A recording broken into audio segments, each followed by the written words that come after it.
Fantastic. Thank you so much, Paul. Thank you, everybody, for coming tonight. We have 2 agenda items.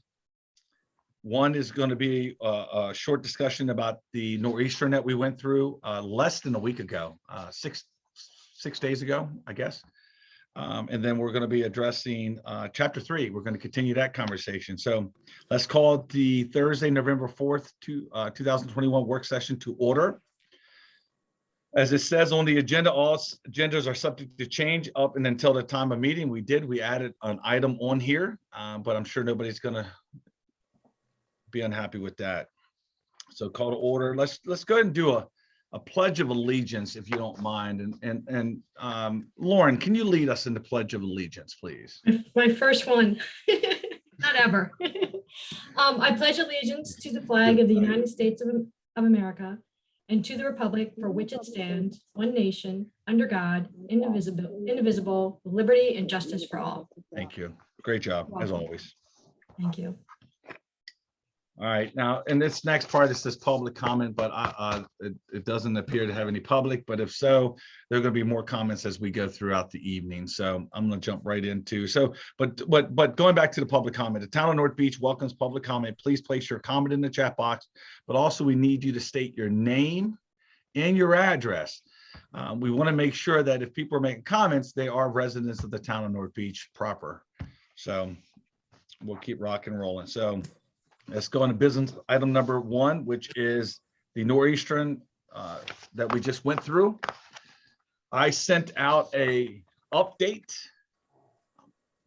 pretty detailed to the best of our ability, of what took place, times and so forth. I think everybody, I actually, wanted to keep this off tonight just so we could try, but I'm kind of glad we're on because now I get to brag about our staff. Yeah. You don't want us to brag about you? You're going to. No, I do. I think it's probably one of the smoothest and quickest cleanups we've ever had. I mean, by 12:30 the next day, we really did. DB worked pretty much nonstop from Friday till Monday. Him and Chris and Seth. We do have a new hire coming on. He missed this one, DB, but don't worry. I'm sure. Sadly, I think there's going to be more coming. But even our 2 contractors that we hired stepped up. The beach, they did an amazing job all the way around. I think the communication was excellent. Dawn did an amazing job with that. I don't believe any resident could say they didn't know. We need to do better on our part, all of us, when we're out and about walking around drinking our coffee, or if somebody comes up to you and say they didn't know, the first thing I want you to ask them, did you sign up for text messages or emails? And 99% of the time, they're going to say no. 99% of the time, because there's no way if you can see the feedback from the 28th and I'm going to add that one to this list too, Lauren, that you're recommending to add. Yeah, sure.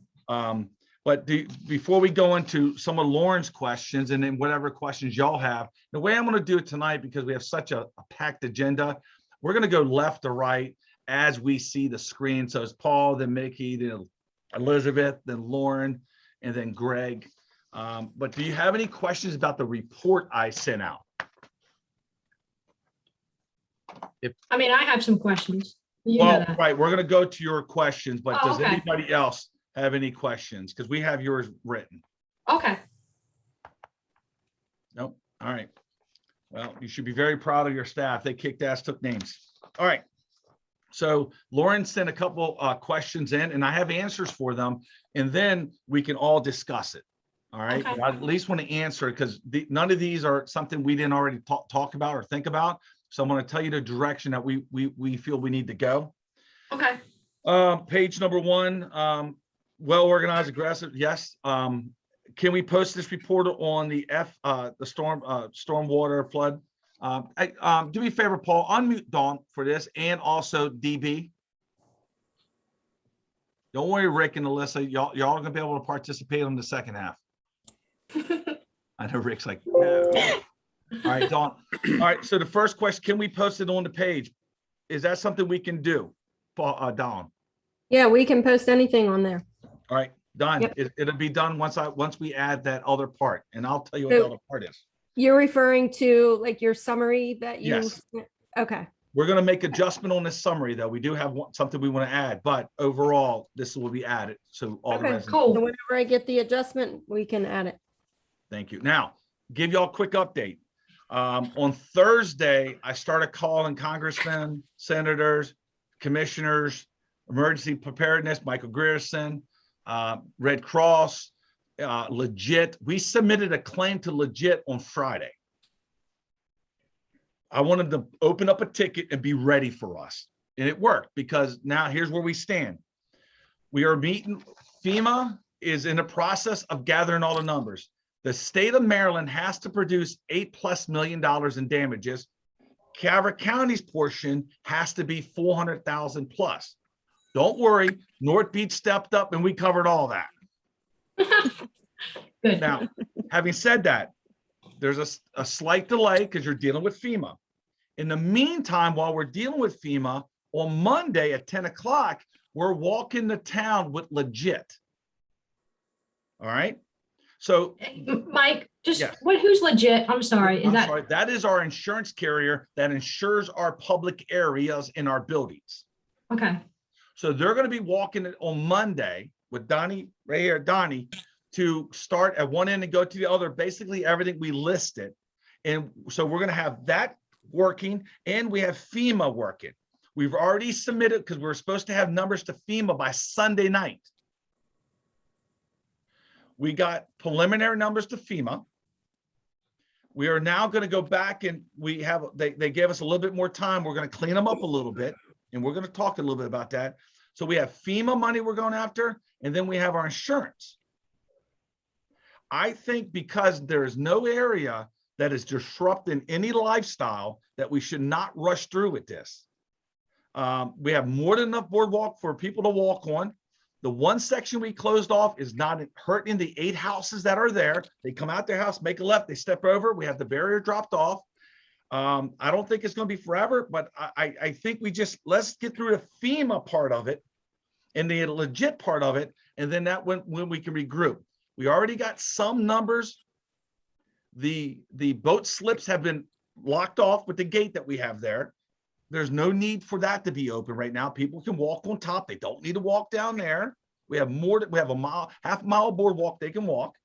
So there's no areas that are disrupting any lifestyle for any residents or visitors right now. We just need to have a little bit of patience. Remember, we're 6 days since the storm and we're kicking ass already. We just got to go a little bit longer. There's no disruption to anybody. So that's where we are now. As we know more, we're going to give you, Dawn and I met today. We are going to update the public every week on where we stand.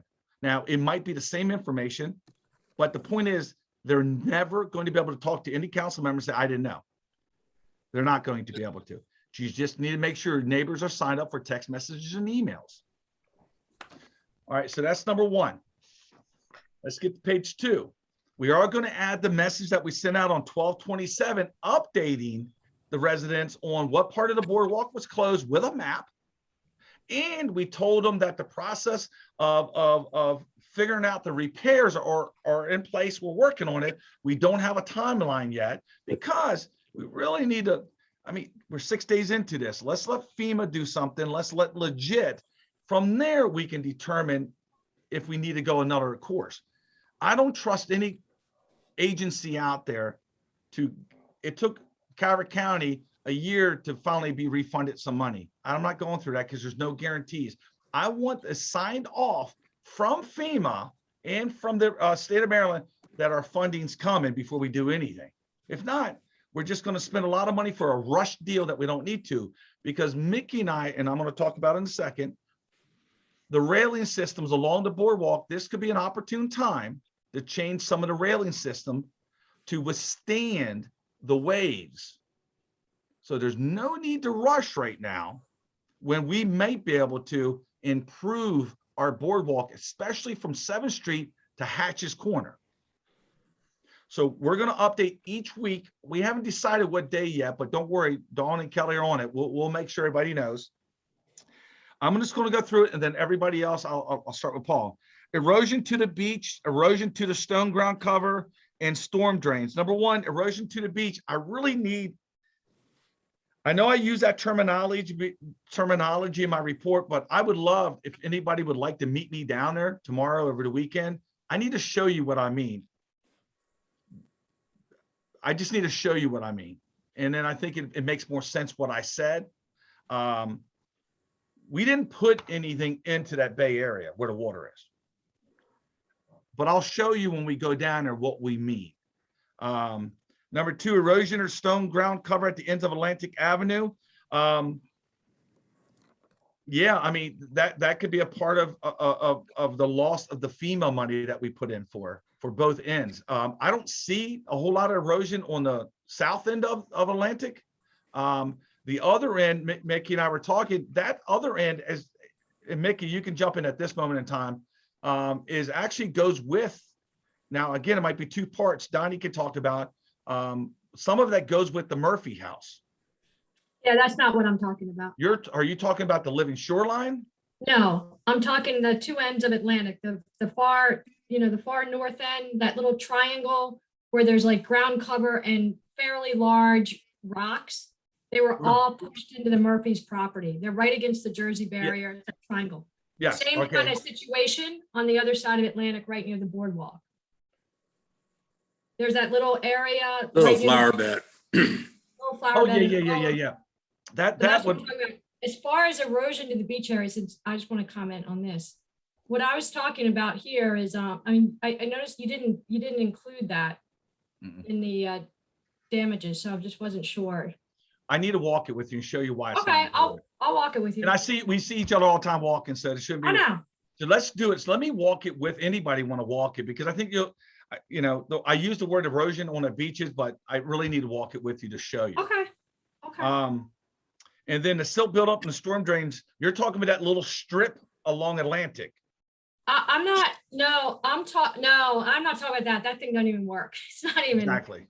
Yeah, I'm talking about all this, the storm drains, all of them. Because when Honey Cove was washing down, I mean, they picked up a lot of the silt, but they couldn't, or they just, they couldn't pick it all up. So it all went into the storm drains, the big storm drain in front of my house, the storm drains 7th, Annapolis, 9th. And so, Donnie, I don't know, you probably haven't had a chance to inspect the storm drains, but if they're half full of silt and we get another storm, then they're less effective than they already are. So what I'm proposing here is we do maybe like an inspection of those, and if they need to be cleaned out, we add that to the list.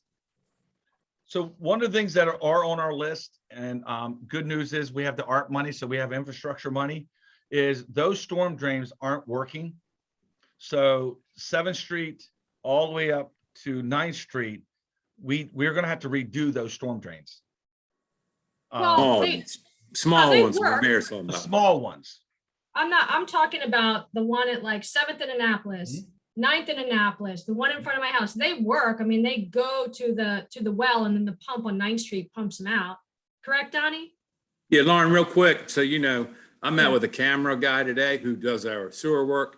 And about 3:30, 4 o'clock today, me and the mayor met earlier. And Right. what we're going to do is bring that guy in next week. He's Okay. got a big like a robot type Oh, yeah, camera. that's Yeah, perfect. little 4-wheel drive camera. And we can do some probing in the manholes. Yeah, that's all I'm saying. And- If it's, but yeah. those, I don't know if you were living here or not then, but in 2015, we cleaned the Yeah. entire 9th Street section, but it is a lot Yeah. of sand and silt because that debris was pretty thick down there. I'm the not other day. saying we gotta like totally, No, but we need to there check was it a out. for lot sure. of silt that went in when Honey Cove was washing. Right. I'm just saying, let's do our due diligence, check it out. Well, we are. The reason why I brought up what I did is, even though you're talking about where it goes in there, the Yeah. reason why the water came in so bad is that we don't believe that the exit is performing to where it should be performing. So we're looking at the whole thing from where it goes Yeah. into the storm drain all the way out is what we're talking about. No, I know, I'm familiar with that, with all the Yeah. problems with the. Right. storm So that's sewers. why I I'm was just saying we worried do about it all this at one excess. time. Yeah. Yeah. Yep. Yeah. All right. I already went over the next one, replace stone ground. We already talked about that.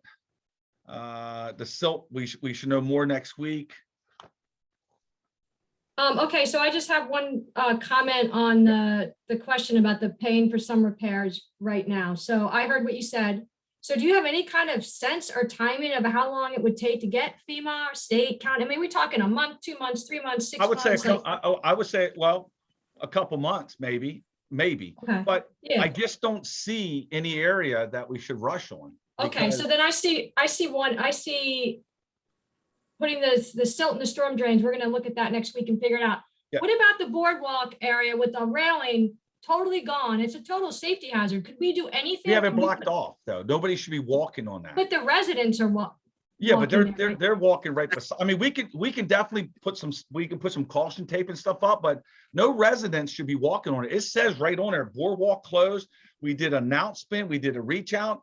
No, I know, but it's not, it's just that moving away from, fixing it, because I hear what you're saying, but don't you think it's a little bit of a liability to have a boardwalk 6 feet above rocks and people not complying with the sign that goes like, kind of a half blockade? I mean, wouldn't you want to do anything like maybe just a 2x4 or something? We could do whatever y'all feel. We have it It's just a say boardwalk suggestion. closed. For legal reasons, we're fine. It says Okay. boardwalk closed. So I'm not Okay. worried about it at all. If they fall, and Alyssa, matter of fact, Alyssa, unmute Alyssa. Alyssa, we have a sign, we've broadcasted out in text message, emails. We threw it out there. Plus we have a sign that says boardwalk closed. If somebody walks on that boardwalk and falls into the water, do we have any liability?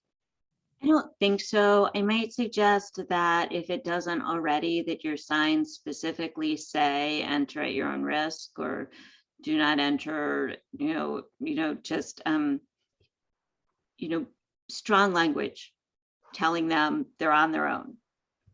Because they can't walk all the way through. We have one end blocked off. So the only ones is for those 8 houses, but that's absolutely, I have no problem with that. Yeah, I think can you're see fine. people- I think Yeah. you're fine, but just in abundance of caution, because I am the lawyer, I might suggest, just make sure your signs are big, very visible, and strongly worded.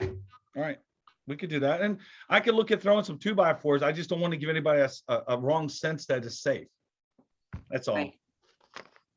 Okay, Okay. look, I have a problem with this because to me, regardless of the sign, that is a serious safety issue.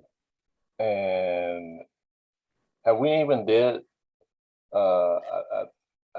had anyone come in to give us an estimate on how much that's gonna cost us to get that The railing storm, fixed? yes, we have, but the problem is What was the cost? the contractors are extremely busy. We've had 2 come in, I got we're- that, but what was the cost? 151,000. We got that. Why are we not fixing it? If you want to spend taxpayers' money on it, y'all let me know. That's, I disagree 100%. But we it's could, how to we could operate get, the town. I I mean, just we got disagree. plenty. How much money do we have in the rainy day fund? Probably 3 million. That's, But it's not- that's what our normal budget is, Yeah, right? but it's a storm damage product. Everybody waits for FEMA. I mean, it might not be that long. We might be We shouldn't be 25 waiting days. for FEMA. That, you already said somebody had to wait almost a year. Yeah, but we don't know yet. We haven't got, it's only 6 days into the storm, guys. I The mean, I'm money has fine gotta if you be want to. spent there. The All right. money's gotta be spent. No And problem. whatever we get back on reimbursement, we put it back in the bank. I'm not guaranteed we're gonna get anything. And if we don't, then what? We're gonna let it stay like that forever? It's not gonna be like that forever. I'm just asking, give me 30 days. It's been 6 days, but that's fine. If y'all wanna wait. I disagree because this is an opportunity to really fix it right. Because it's a lot more than what I just said, because we got erosion in the yards of the people. We would like to go back with a new safer railing. It's gonna take some time to research and figure it out and get the pricing.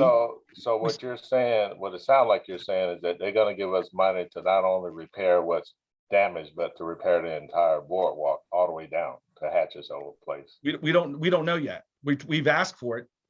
If I was an insurance company, I'm not gonna do that. I'm only gonna repair what's damaged. Absolutely. And that would help us So offset the you're still cost. gonna end up spending money.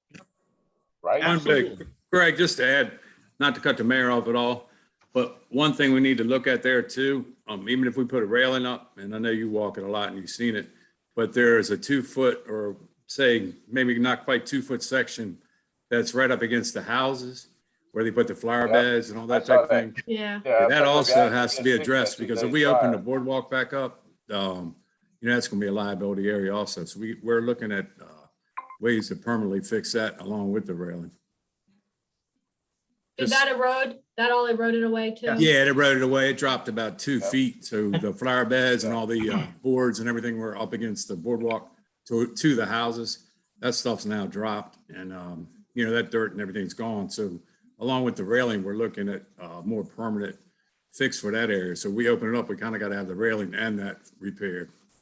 Just, so, I know you walk it, I know you've seen it, and not that I have any say either way, but we have to, correct both problems. And we Yeah. did have 2 contractors out to look at both issues.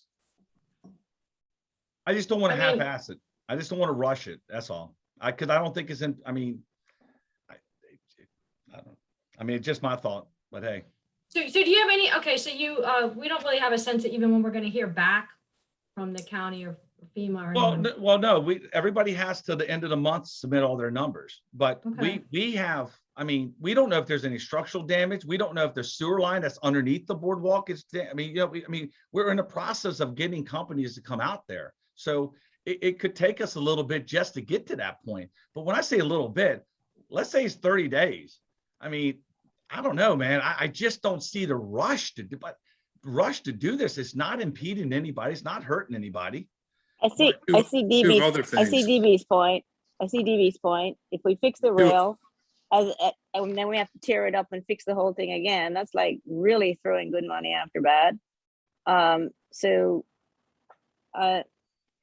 I don't know. It's not gonna You kill do a people on the temporary waterfront fix. to You not don't have have to that do a permanent walkway for fix. 2 or 3 months. How about, You can do I a would feel temporary comfortable. fix. You don't have to do a permanent fix. But we I have would to, feel, yeah. the erosion, we're gonna have to do something because That's 2 separate things. We're talking 2 separate things. No, no. That is a whole nother subject in itself, because For as far as safety. I'm concerned, safety. that whole boardwalk's gonna have to be taken apart and removed just to repair that. I'm not an expert, but I've seen the damage down there, what you're talking about, you and Donnie, but that's a whole nother repair job. Yeah, but I'm talking about for safety. Underneath that is jacked up too.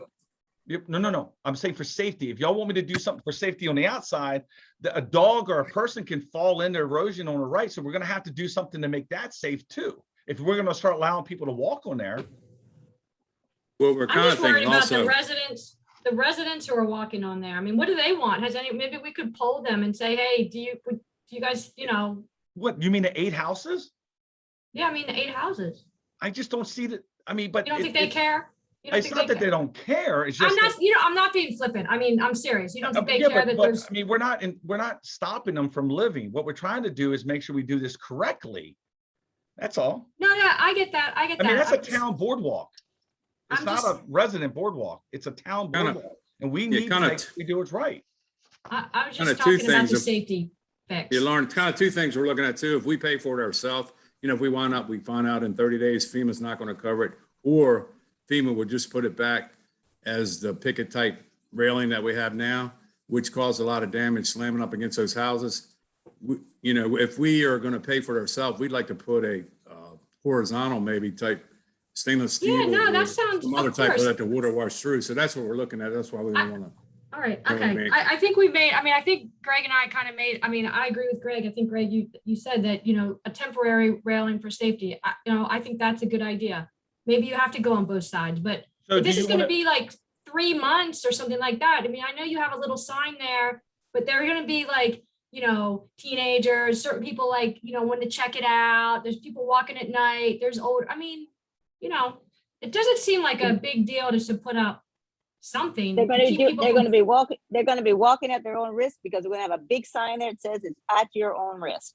So do y'all want me to? Okay, open so up we're the protected boardwalk? legally, but is that the right thing? I'm just No, saying. I it's think like- leave it the way it is the right thing to do.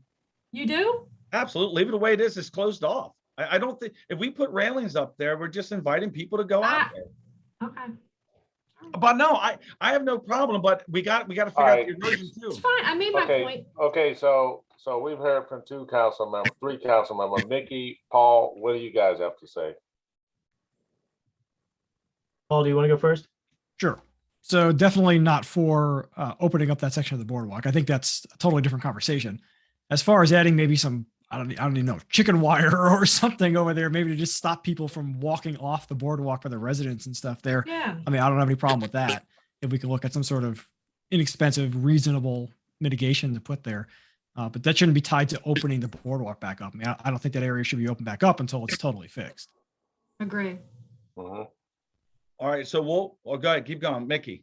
All right. So I remember Isabel, because I was part of the group that had to be down there and stop people from walking around and exploring when there was all the damage and how long it took to get things back together. And even then, we used some of our money first and got reimbursements later. The residents at that time were just happy they could get to their house. Some of them didn't have back access, some of them had front access. And after Isabel, more the boardwalk was gone because the boardwalk itself lifted up and decided to visit the houses, not just the railings. Right now, the boardwalk is, what is it, 10, 12 feet across there? And 16. passable, it's safe to walk. And I know that the erosion on the flower bed side has been a problem since before Isabel, and we sort of been band-aiding it, and it does need fixed. I know I would fill in the one in front of Miss Locker's yearly for her. Whenever we had a good storm that would eat it out, because people would always yell at her about it. And honestly, it was not really her. And then people with dogs would yell at her because their dog fell in and she would yell at them, "You're peeing on my flowers." So as to whether or not we need to put a temporary railing, if anything, it would legit be a 2x4 across the vertical posts. And I haven't been down there because I've been busy with work and dealing with my own issues there. I don't know if all the vertical posts are there. I'm pretty sure they are. I think we just lost all the railing members. So it would legit just be a top railing. But if you have somebody down there and they're not supposed to be down there, they're going to do whatever the hell they want, whether there's a railing, whether there's not a railing, whether or not they see the hole or don't see the hole. When we were having the boardwalk under redecking and under construction, I, as a kid, know it was fun to walk on it. So no matter what, people are going to go wherever. I was posting signs because I sent Mike a message, an email. It's like, is there anything we need to do, like legal wise, that like, look, we shut down the boardwalk. What's our notification process that covers our ass for that? In case somebody does go down there in the storm, because I was on the pier during Isabel, because the command center at that time was in the welcome center, and the ramp on the pier was lifting up and down. And the boardwalk along the hatches line there was actually waving with the waves, and people were walking on it, and we were yelling at them to get off, even though we said it was closed.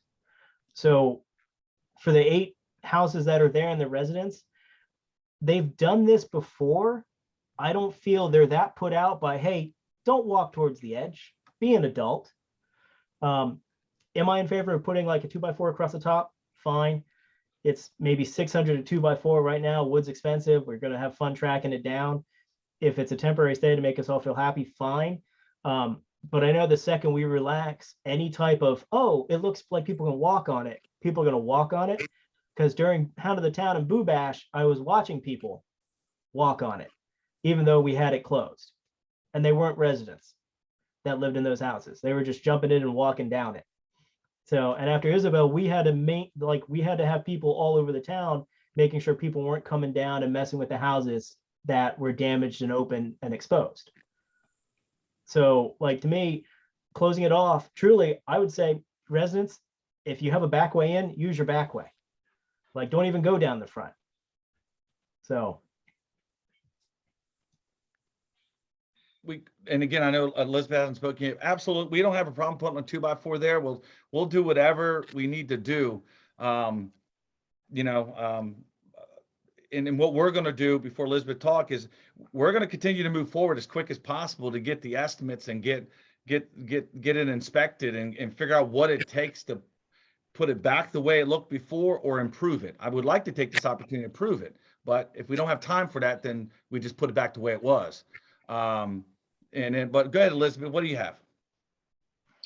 Oh, I only had questions that Mickey answered part of it, like what was the experience during Isabel, because I moved here right after Isabel. And then the other question was, how long did it take FEMA to actually relieve us after Isabel? Did it take 6 months? I mean, the federal government is notorious of not paying timely. So how does that, does anybody know the answer to those things? I don't know. Stacy, what was it? Stacy After, might know. yeah, after Isabel, we had to replace that whole line of boardwalk, didn't we? Because a lot of it lifted up, and I think that was down for like 6 months. We did. It was quite some time we were down. It was probably 6 to 8 months. But I did want to mention your meeting with Legit on Monday, Mayor and Donnie. They may suggest that you secure that boardwalk a little better than what you have it now. So it may be a matter of their suggestion because they do insure us. Yep. So. It's But we definitely- also have That's to what I worry was about just gonna young. say is that Monday young they're gonna kids. be here. Why don't we just wait and see what they're gonna say as far Yeah. as whether it's secure enough or we need to add something to it. I mean, can do that. and then we can go from there. Yeah. Absolutely. I'll shoot the mayor an email after we meet and then y'all, he'll copy y'all on it and we'll know, which direction. And then also just to add real quick, not to hold it, but once we get an okay, like in 30 days from FEMA, if they say we'll do it, then we can spend town money, but we'll know we'll get reimbursed. If we do it Oh, okay. beforehand, Right. sometimes you won't get reimbursed if you do it beforehand. But if they say, yes, Right. okay, you're gonna get reimbursed, then we And can take town funds, fix and- it, and then we can get reimbursed. And if we don't, listen, I'm not, Or legit, I either think it's one's such a works short that way. period of time that we're not putting any inconvenience out. That is such a small section of boardwalk. We still got miles, they can walk. Is that if at the end of the day, I'm not saying that we live off of FEMA. All I'm saying is that a little bit of patience could go a long way for us. Both to design a better layout, design better railings, design better undercarriage, also get FEMA money. If not, absolutely, we got the coffers, we'll take it out of there, but I don't see the need to rush along. It's not, I just don't see the need. It's just not, if it was a whole boardwalk, it's a small section of boardwalk. But, let's wait until Monday. I'll update everybody on Monday as soon as I hear from DB. And then from there, we'll make it happen. If not that day, we'll make it happen the next day to secure it to whatever means that they tell us that we have to do it. All right. Any other questions before we go on to chapter 3? Yeah, and you may have mentioned this and maybe I missed it. The beach Yes. itself. I mean, that's a whole nother issue there, but I sure hope that we're gonna be putting in some permits and trying to reclaim some of that sand because right now, the beach looks pretty bad. And Can we, if y'all could walk it with me, because I think you're going to be pleasantly surprised if you're on the beach with me. Tell me when y'all can walk. And I could do it 5 different times. Just walk it with me. I think you're going to be pleasantly surprised what's there. I definitely want to walk it with you. Pick a time. I'll be there. All right. I'll Once we get off of here, I'll just shoot me. Okay. We'll shoot a text. But yeah, Okay. absolutely, Greg, that's a part of it. It was a part of the FEMA part, but I really want to walk it with you. I think it'll make more sense once we walk it. Field trip. Field trip. And I'll buy the coffee. Oh, I'll take you up on cool. that. Am I allowed to do that? Did I just get in I already trouble? got mine and I won. Absolutely, Hey, Greg. this That's was- a big part of I it. just want to say, the report you all pulled together was really, really informative. I'm psyched about getting it out up on the web at some point, keeping residents in the loop as much as possible.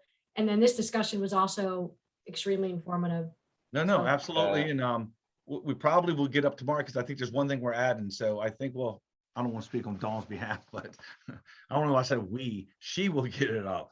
And I just want to throw out there too is thanks to you and the staff, everybody that was involved, all the council members, whoever was involved, all of you did a great job with this storm. Because I tell you, I think the mayor kind of alluded to it, or someone did. This was the best reaction that I've seen to any storm that we've had in the past 16 years that I've lived here. So great job. Thank you, Thank you. guys. It was a team effort. And I like bragging about our staff. I'd just like to say real quick, the mayor thanks the staff, but I'd like to thank him because he was calling me at 6 a.m. I'm like, where are you at? He was already out there. And he was calling me at 11 o'clock at night, putting up barricades. I'm like, where are you at now? He's like, I'm out up Chris.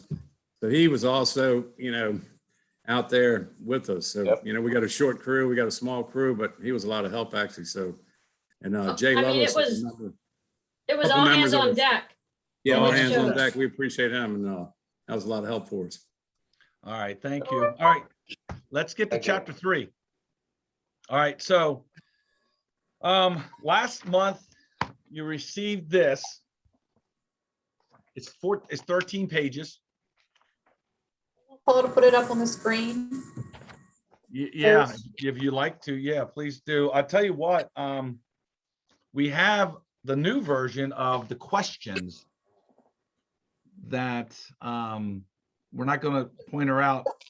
It's a lot easier for Paul to put it on the screen than for you to keep doing this with your piece of Oh, no, paper. no. I'm just showing y'all. Yes, we put on a screen. Absolutely. I'm just showing you the two forms. I wouldn't do that all night long. Thank God. Yes. I'll be back. I'm going to blow my nose. All right, blow It your should be nose. visible now. Can you guys see it? Yeah. Yeah, So, we can. here's what I want to do. It is 7:40. So what I want to do is attack as much as this weekend tonight, but we're going to do it one line at a time. And when we do that line, I'm going to check it off that we have approved. We moved on from that line. One with a couple of chicken bakes. What was that? What? Someone said chicken bacon. Who's chicken bacon? I'm hungry. I think it's No, Rick. I'm going to mute him. There you go. All right, we'll have to unmute him in a minute though, because he's going to have to play a part of this. Yeah, that's fine. Hold on. And just so everybody It knows, wasn't me. you can It wasn't me. That's you a can Shaggy mute song. and unmute yourselves. wasn't I me. haven't locked that down because we only have one person in the audience. So feel free to mute and unmute yourself. All right. All right. So here's what we have. So we're going to start and I'm going to let Rick run with this with you guys.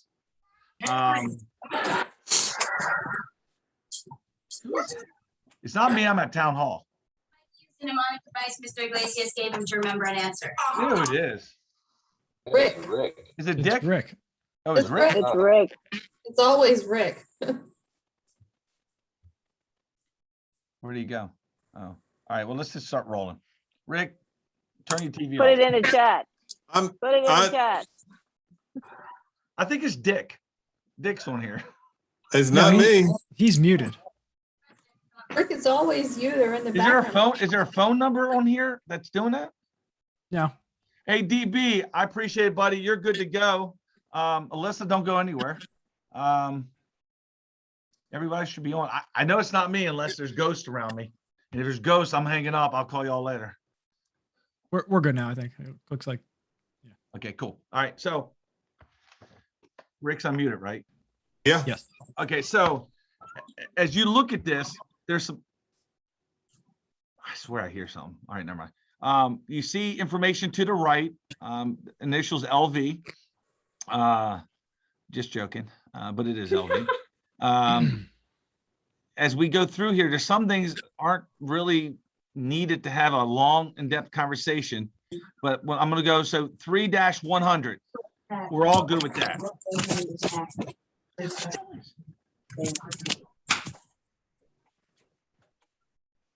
All right, never mind, I give up. Yeah, I'm we're here. good with that. Go ahead.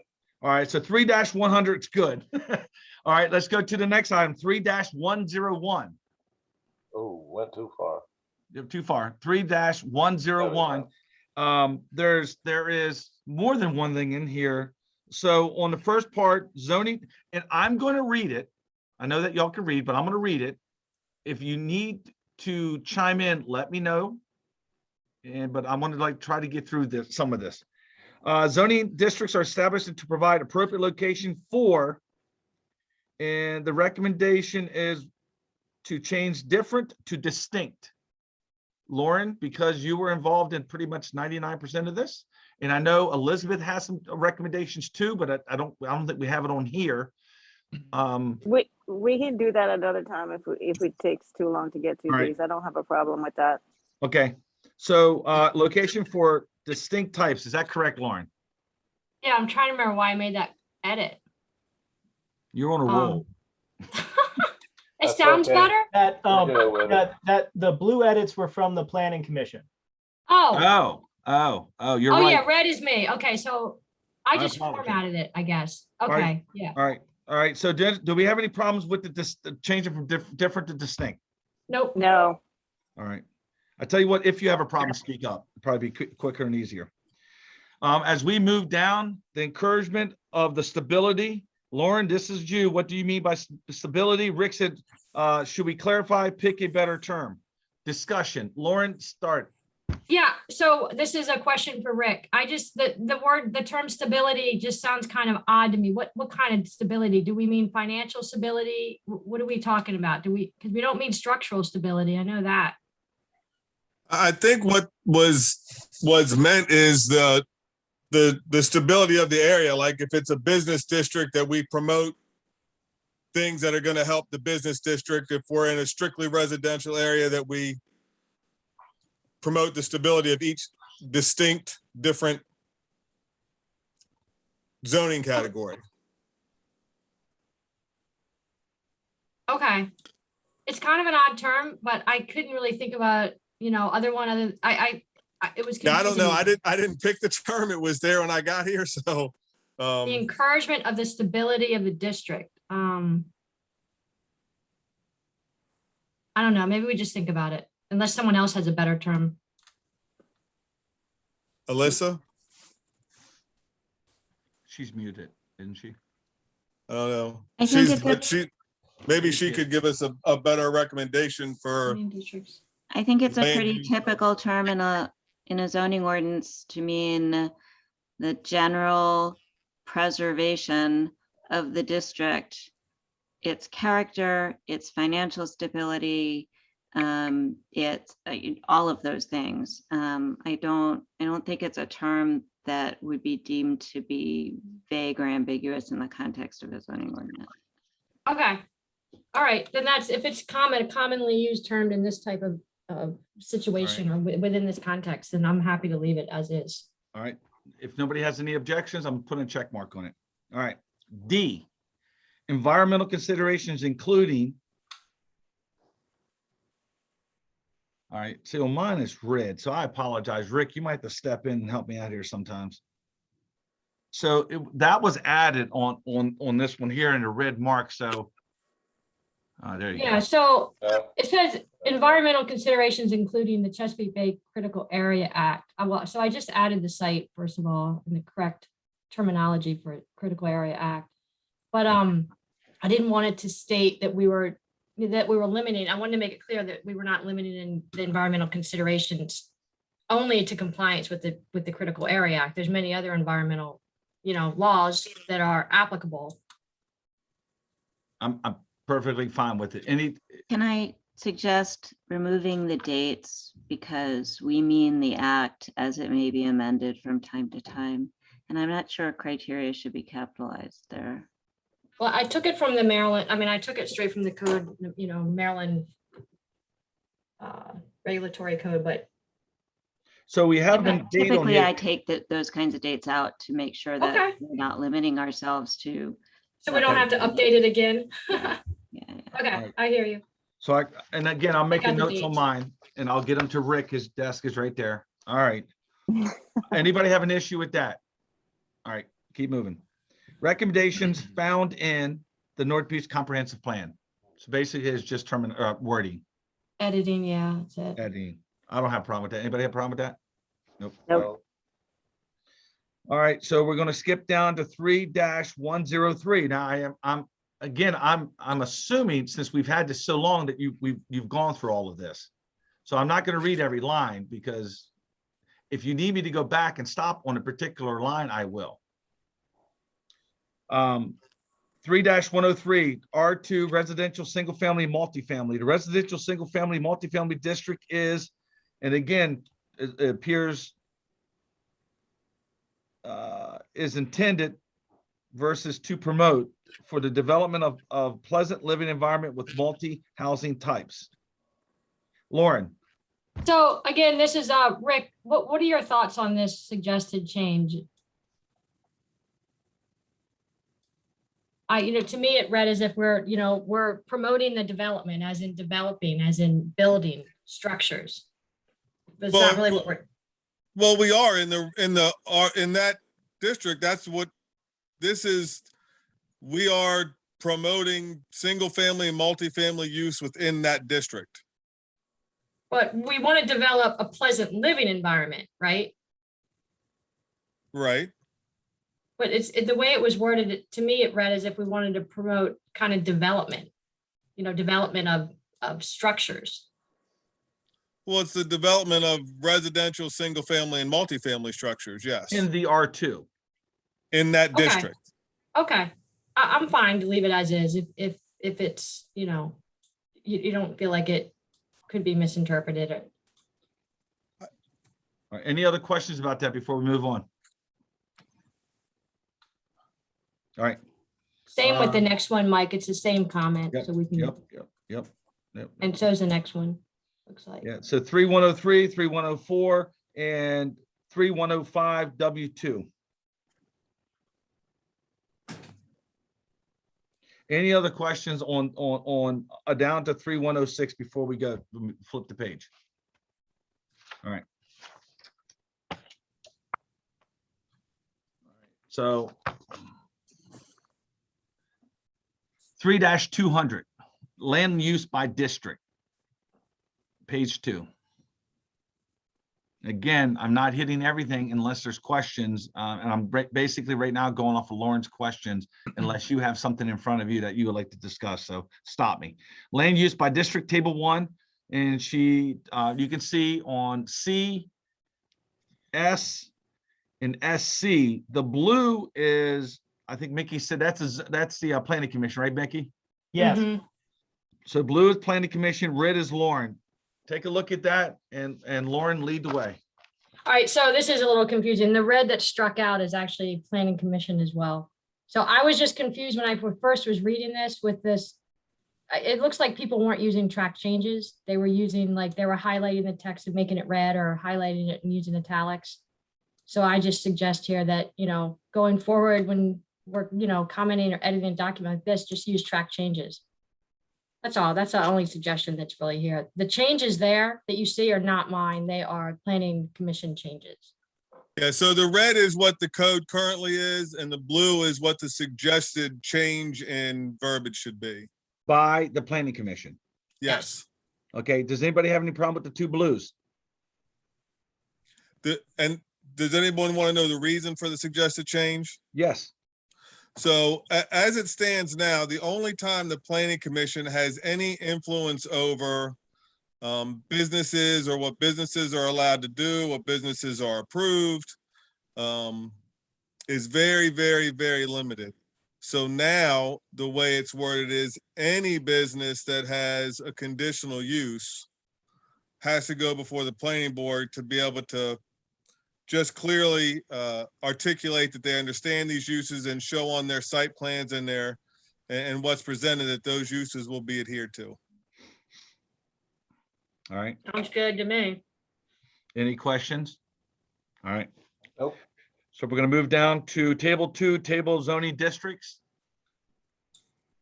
Zoning districts. Rick, lead the way on that one, because this is still planning commission.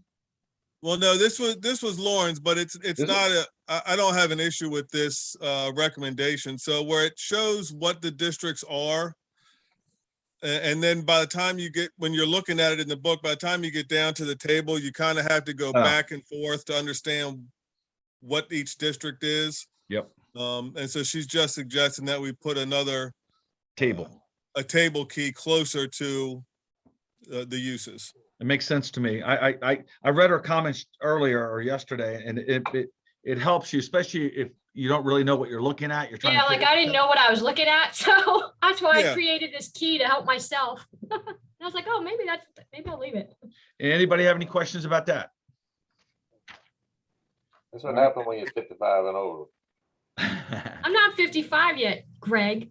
Oh, You might I am. be, so I am have 2 months. All right. All right. Well, welcome to the Double Nickel Club soon.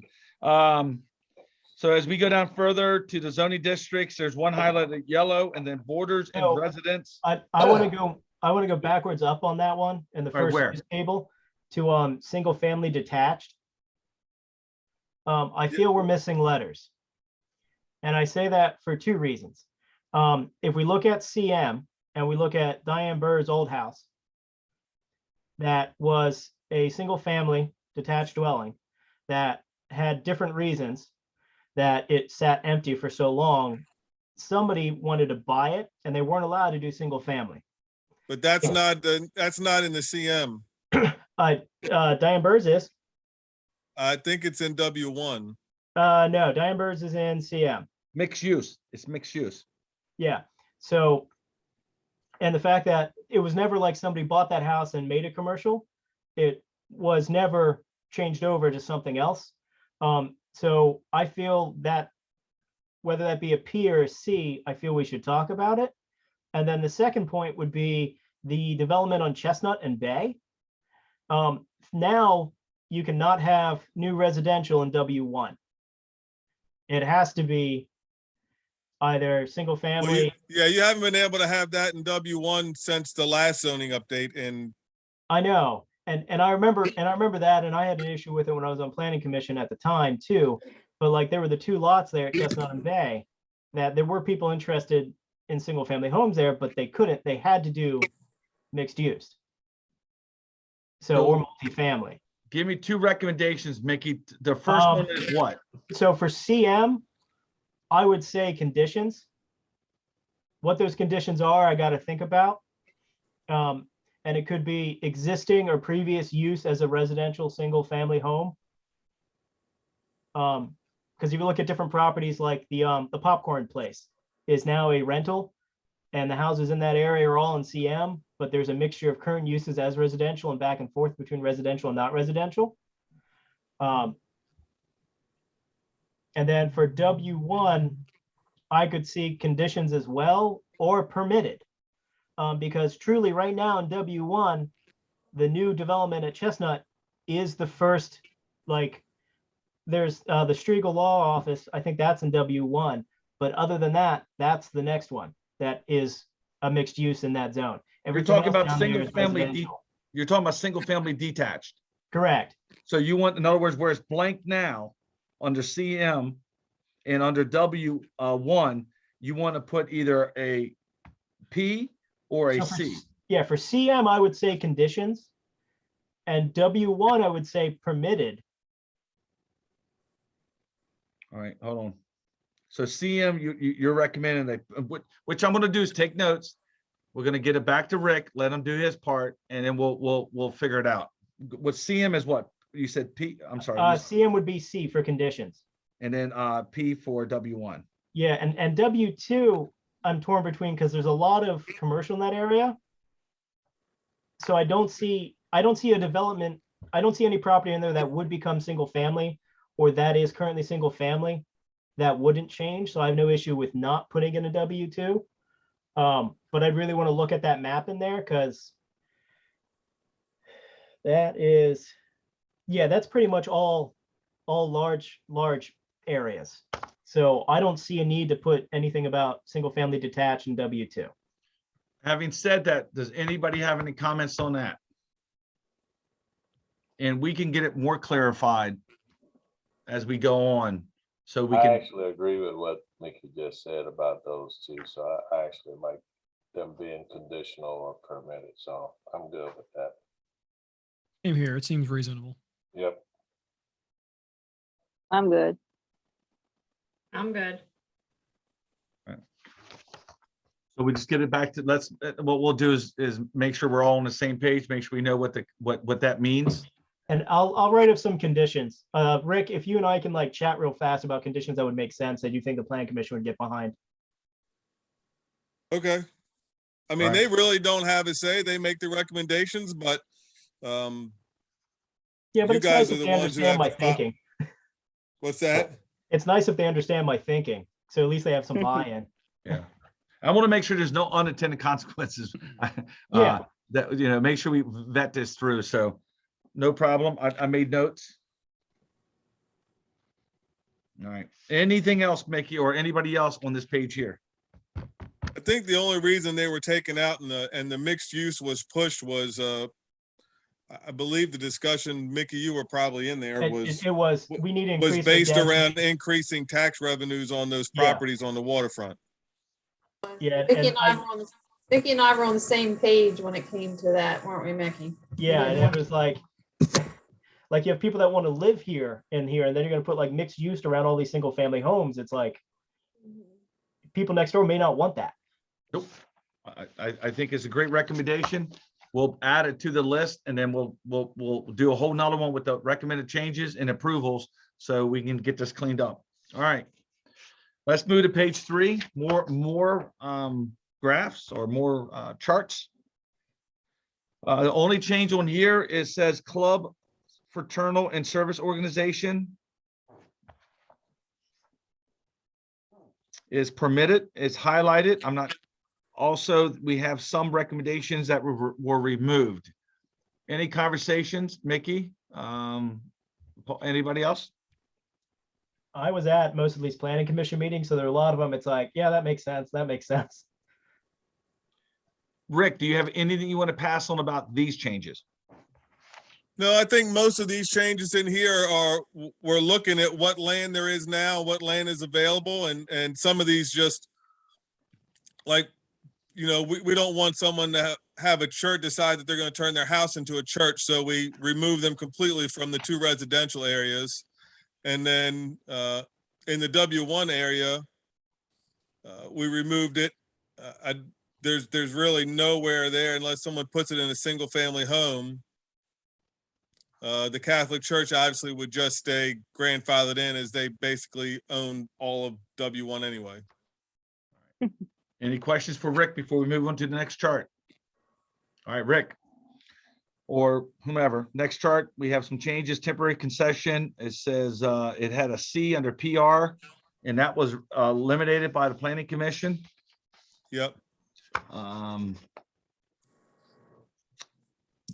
As we And go that was down, the reasoning was we don't want the Planning Commission, the discussions where you don't want somebody setting up temporary hot dog stands or food vendors or any other kind of vendor in our parks areas unless it's us. Or unless it goes to the town as a rental or one of those things. all right, what about so if you continue to look at temporary concessions W1, W2 in our single family area, does that mean that somebody can do temporary condition? I mean, it could be approved in a residential area? No. R1 and R2 doesn't have anything listed, so it's not, you can't do it at all. All right. So yeah, if you go down R1, if there's nothing in the space, It it's can't be not a done. permitted use at all. All right. Taverns, nightclubs, and lounges.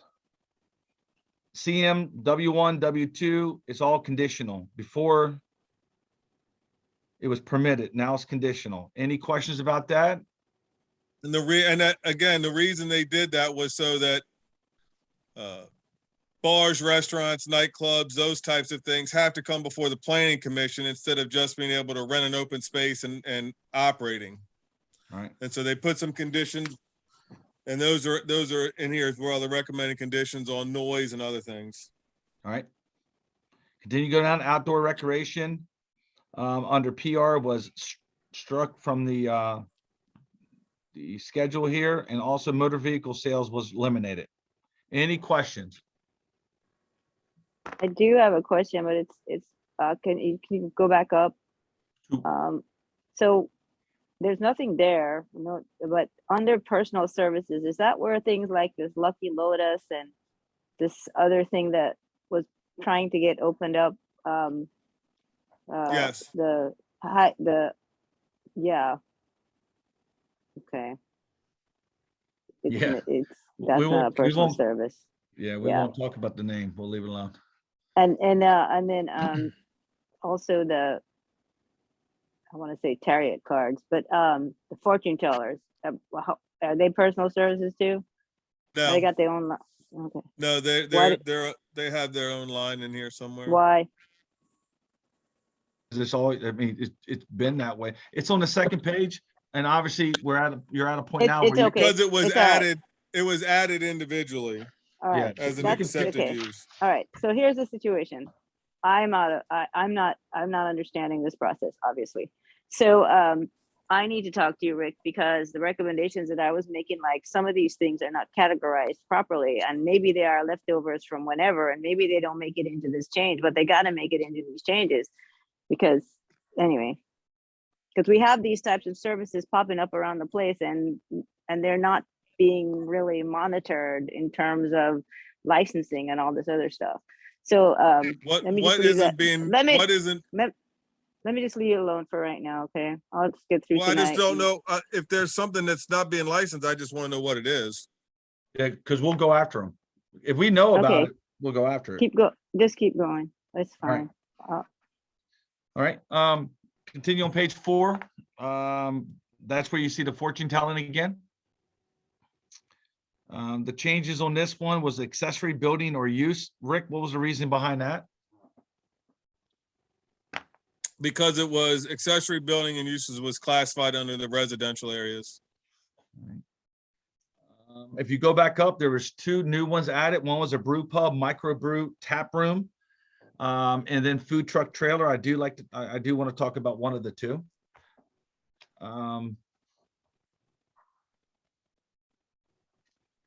And the conditions for food truck trailers, you'll find as we get through this, the same thing for the brew pub.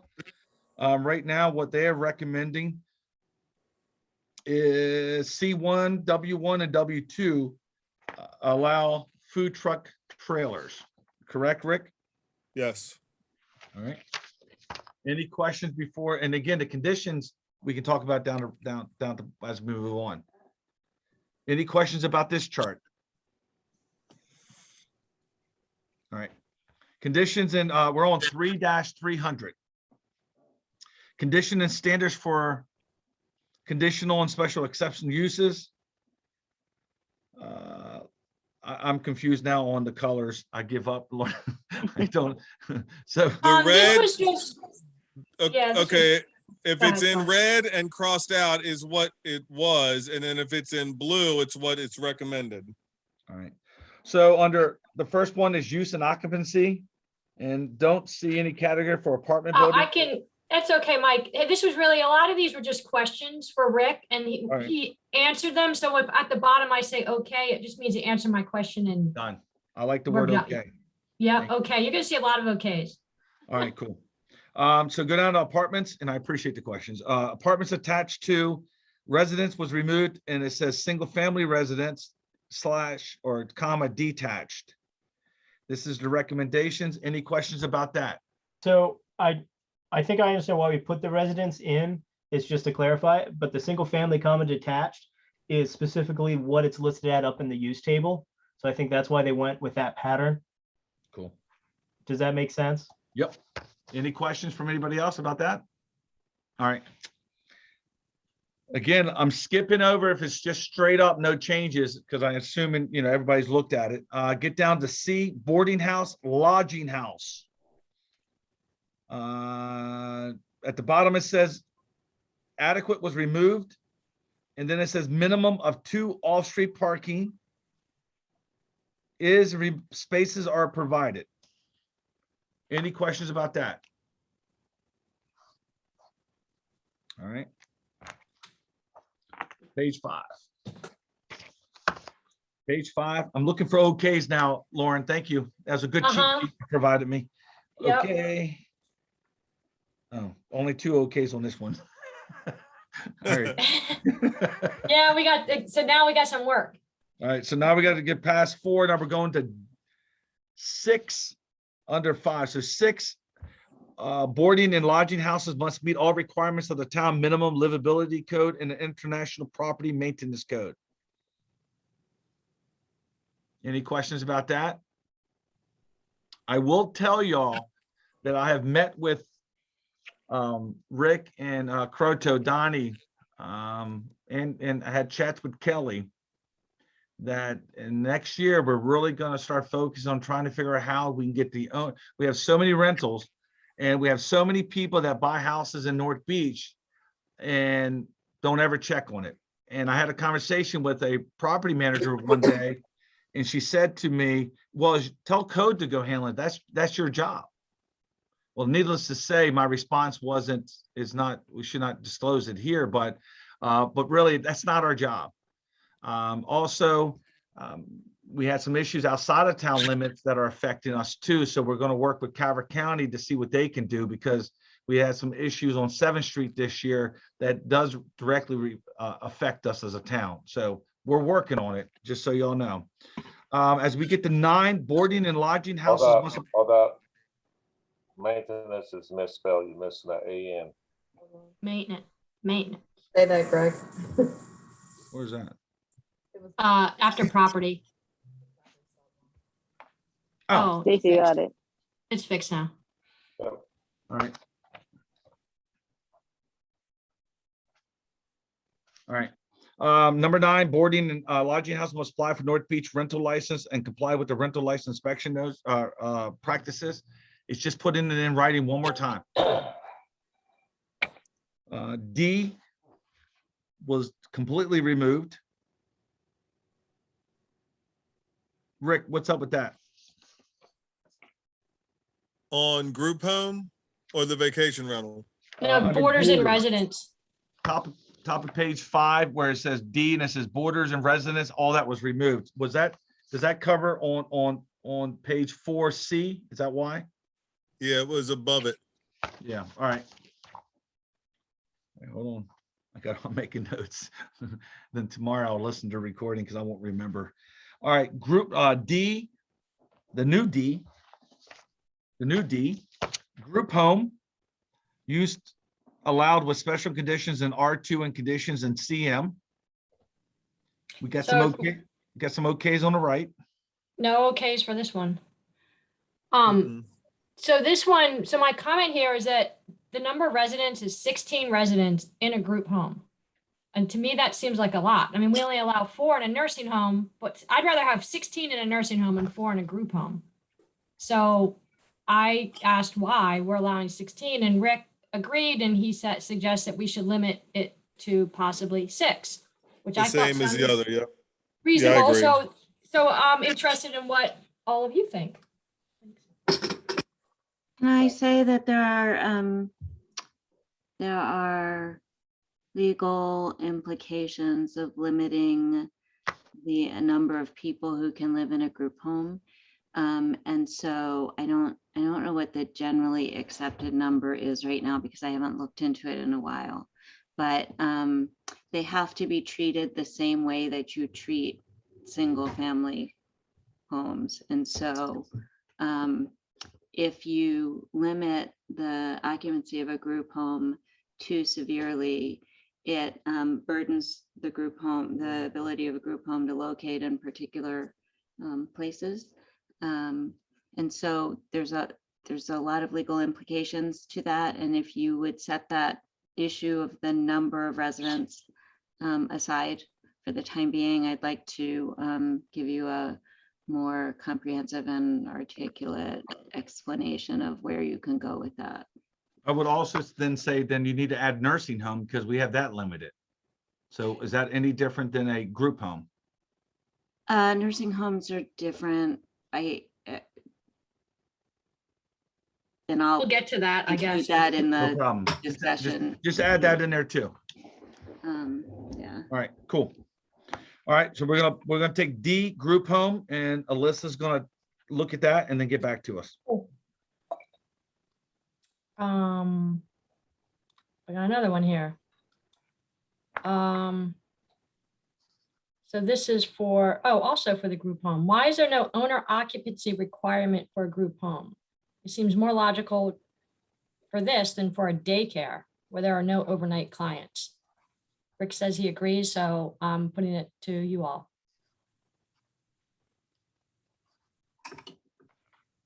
The only thing I could see is if the group home was like managed by a company and like the owner of the company wouldn't necessarily live there, but had like a caretaker on staff who would live there.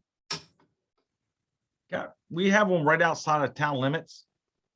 So we can also, Alyssa can also look at what Carver County is doing right now too, because there is one right outside of town limits. So whether they require owner occupancy Or what are their rules? And we or what do are their have, rules? we kind of have, we do have a group home on Dayton Avenue. Is that considered a group home? It is.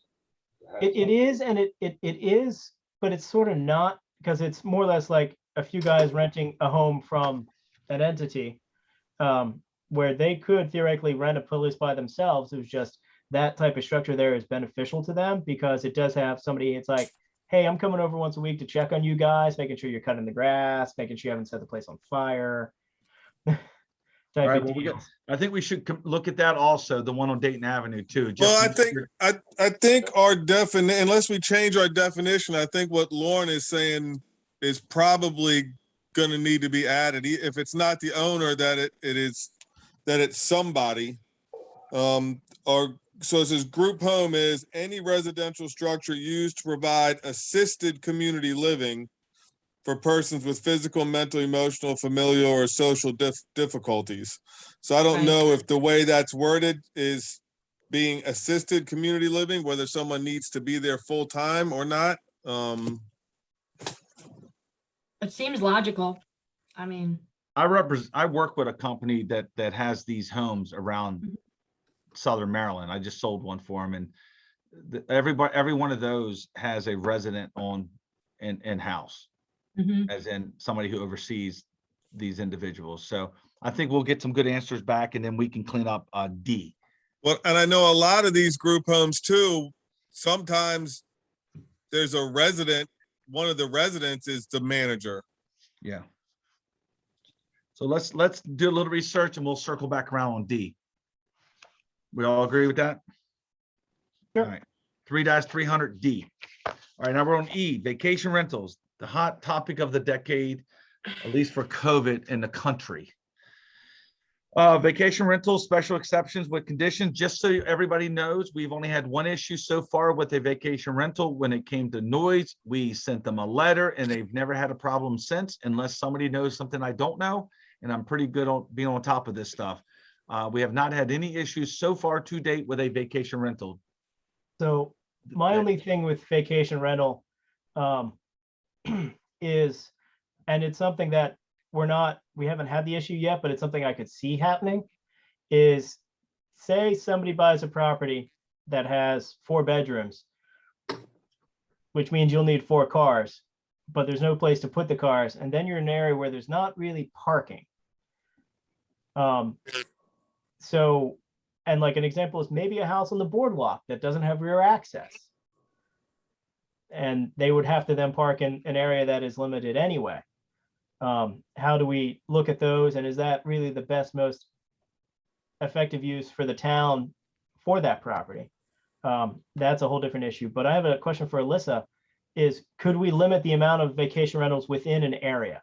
So it's like, hey, our saturation point for this block is 5 vacation rentals. Are we able to do that, or are there rules against that? I don't know of any rules against it. It's because they're not affecting a protected class of people like the group homes restrictions. So off the top of my head, I would say that I think you can do that. I don't think you could apply it retroactively to people who are already in the business, but Correct. you could limit the number of licenses, I would think, that you would grant to vacation rentals in a particular block. And if that's the case, I would like to look into that. Again, I don't think we're at the point where, oh my God, it's a problem, but with the way the real estate is now and people buying investment properties and whatnot, I could see it coming down the line. So I just want to try and be more proactive with that. Are you referring to vacation rentals in general, or just the short-term rentals? So we term short-term rentals as vacation rentals. Okay. So I wouldn't want to see like 4 houses in a row on a block. Boom, boom, boom, boom. They're all vacation rentals. And they could all have 6 bedrooms, which means that's 24 cars on a high end. Ooh, I wouldn't want to live there either. So that's where I'm looking at it, is just, is there something we want to look at to do it? Now figure out what that number is, who knows? And figure out how to do the blocks. If we look at it like within the CM zone, any block in the CM zone, it's this. Any block in the residential zone, it's this. Looking at it at that way. And if there's already, like, if we look at a zone, it's like, hey, within this zone in this block, there's already 4 and we feel that's enough, or we think, we could probably have 2 more. We can look at it that way too. I don't think you're going to be able to do it on an ad hoc basis. I think you're gonna have to create a rule and apply it uniformly. Yeah, like that's what I would like to do. Could we apply it via zones, like within the R1 zone, which is strictly residential, more or less? Within a block, you can only have so many, or would it have to be the whole town? It's this many per block. No, I think you could do it. I think you could do it by zone. Let me do some research on that, because obviously lots of folks are concerned about the density of vacation rentals in their jurisdiction. So I think I probably don't need to reinvent the wheel on that. Okay. So let me look into it. And my questions are kind of getting at what Mickey's getting at, but from a different angle. So my questions on the vacation rental is, do we want to think about any types of restrictions that will make it difficult for like these mini hotels, these vacation rental mini hotels where they have like, 10 bedrooms, or more. Oh, Like, could we limit the number of bedrooms? I don't think so. No, okay. And then We also don't have those structures in town, though. I mean, there's nothing, I guess nobody could knock down in multiple. we don't have you House. seen the blue thing on Atlantic that they're building? Does it have 10 bedrooms? I don't know. It's gotta be, it probably has 10 bathrooms, but All right. That's the planning commission was looking at when they were looking at this, like, how do they want to attach people to bedroom count for their occupancy when they're looking at that? And Yeah. it was one of the things where they're going back and forth on trying to look at parking. At least a few of the members were thinking about, like, do we want to try and beef up the parking requirement on it? Like in Ocean City, the vacation rentals there, every bedroom has a parking spot off street. So Yeah. that's one of the things where it's like, Okay. No, that's not true. I have a vacation rental. I rent there every year for the last 15 years. It's got 3 bedrooms and they have 1 off-street parking space. okay, when we were going to Phillips, it was like you had to have. Yeah, and it's a full-time vacation rental. They don't use it Okay. for anything else. Okay. All right. I think we beat this one. Alyssa, take a look at that. Thank you, Rick. All right, let's go to 6. Apartments attached to a business.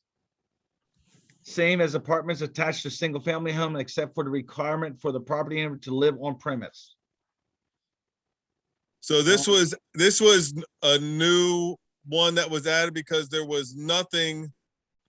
no requirements at all, no conditions at all for apartments attached to businesses. I'm sorry, which number are we on? I lost. We're on page 6. We're at the very top, F. Oh, on right page 6. Okay, sorry. I was looking for number 6 and I was like, what? Come down to just a tad. There you go. Thank you. Apartments attached to a business, same as apartments attached to a single family, except for the requirement for the property owner to live on premise.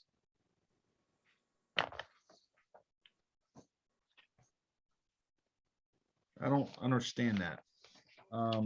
What don't you understand? It says same. If you have an apartments attached to a business, the requirements for that will be the same as those attached to a single family.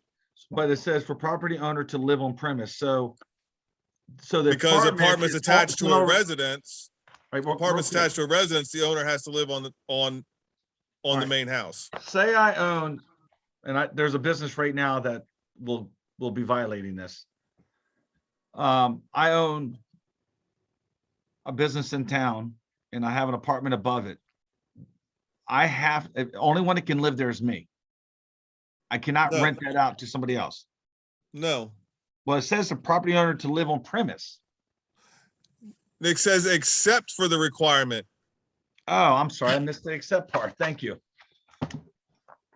Yeah, except for the property owner to live on premise. Got I it. don't know why it for some reason it dropped down. You're fine. Thank you. Because it didn't make sense to me and I know some. Yeah, I don't know why violations. where requirement ends. I don't know why it dropped down to another sentence there. Well, once we fix it, it'll be cleaned up. Any All questions? one line, yeah. Anybody have a question about that? All right. G was removed. Now G is home daycare, same process as vacation rental. is process the right word? I mean, we can always just put we can always just put exactly what it is under vacation rental. Yeah, I would. I just That was just put in there just probably to save space and time at the time it was done. Oh, yeah. Because if you look right below that, daycare is right below that. Ask a question. Yes. If you're doing the same process as a vacation rental, are you charging the same fees as we do for a vacation rental? Because it's a lot of time that goes into the process for the vacation rental and money. And headaches. If it's the same, it's got to be the same. I mean, I don't have an issue with it. What's the difference between a home daycare and obviously the requirements from the state?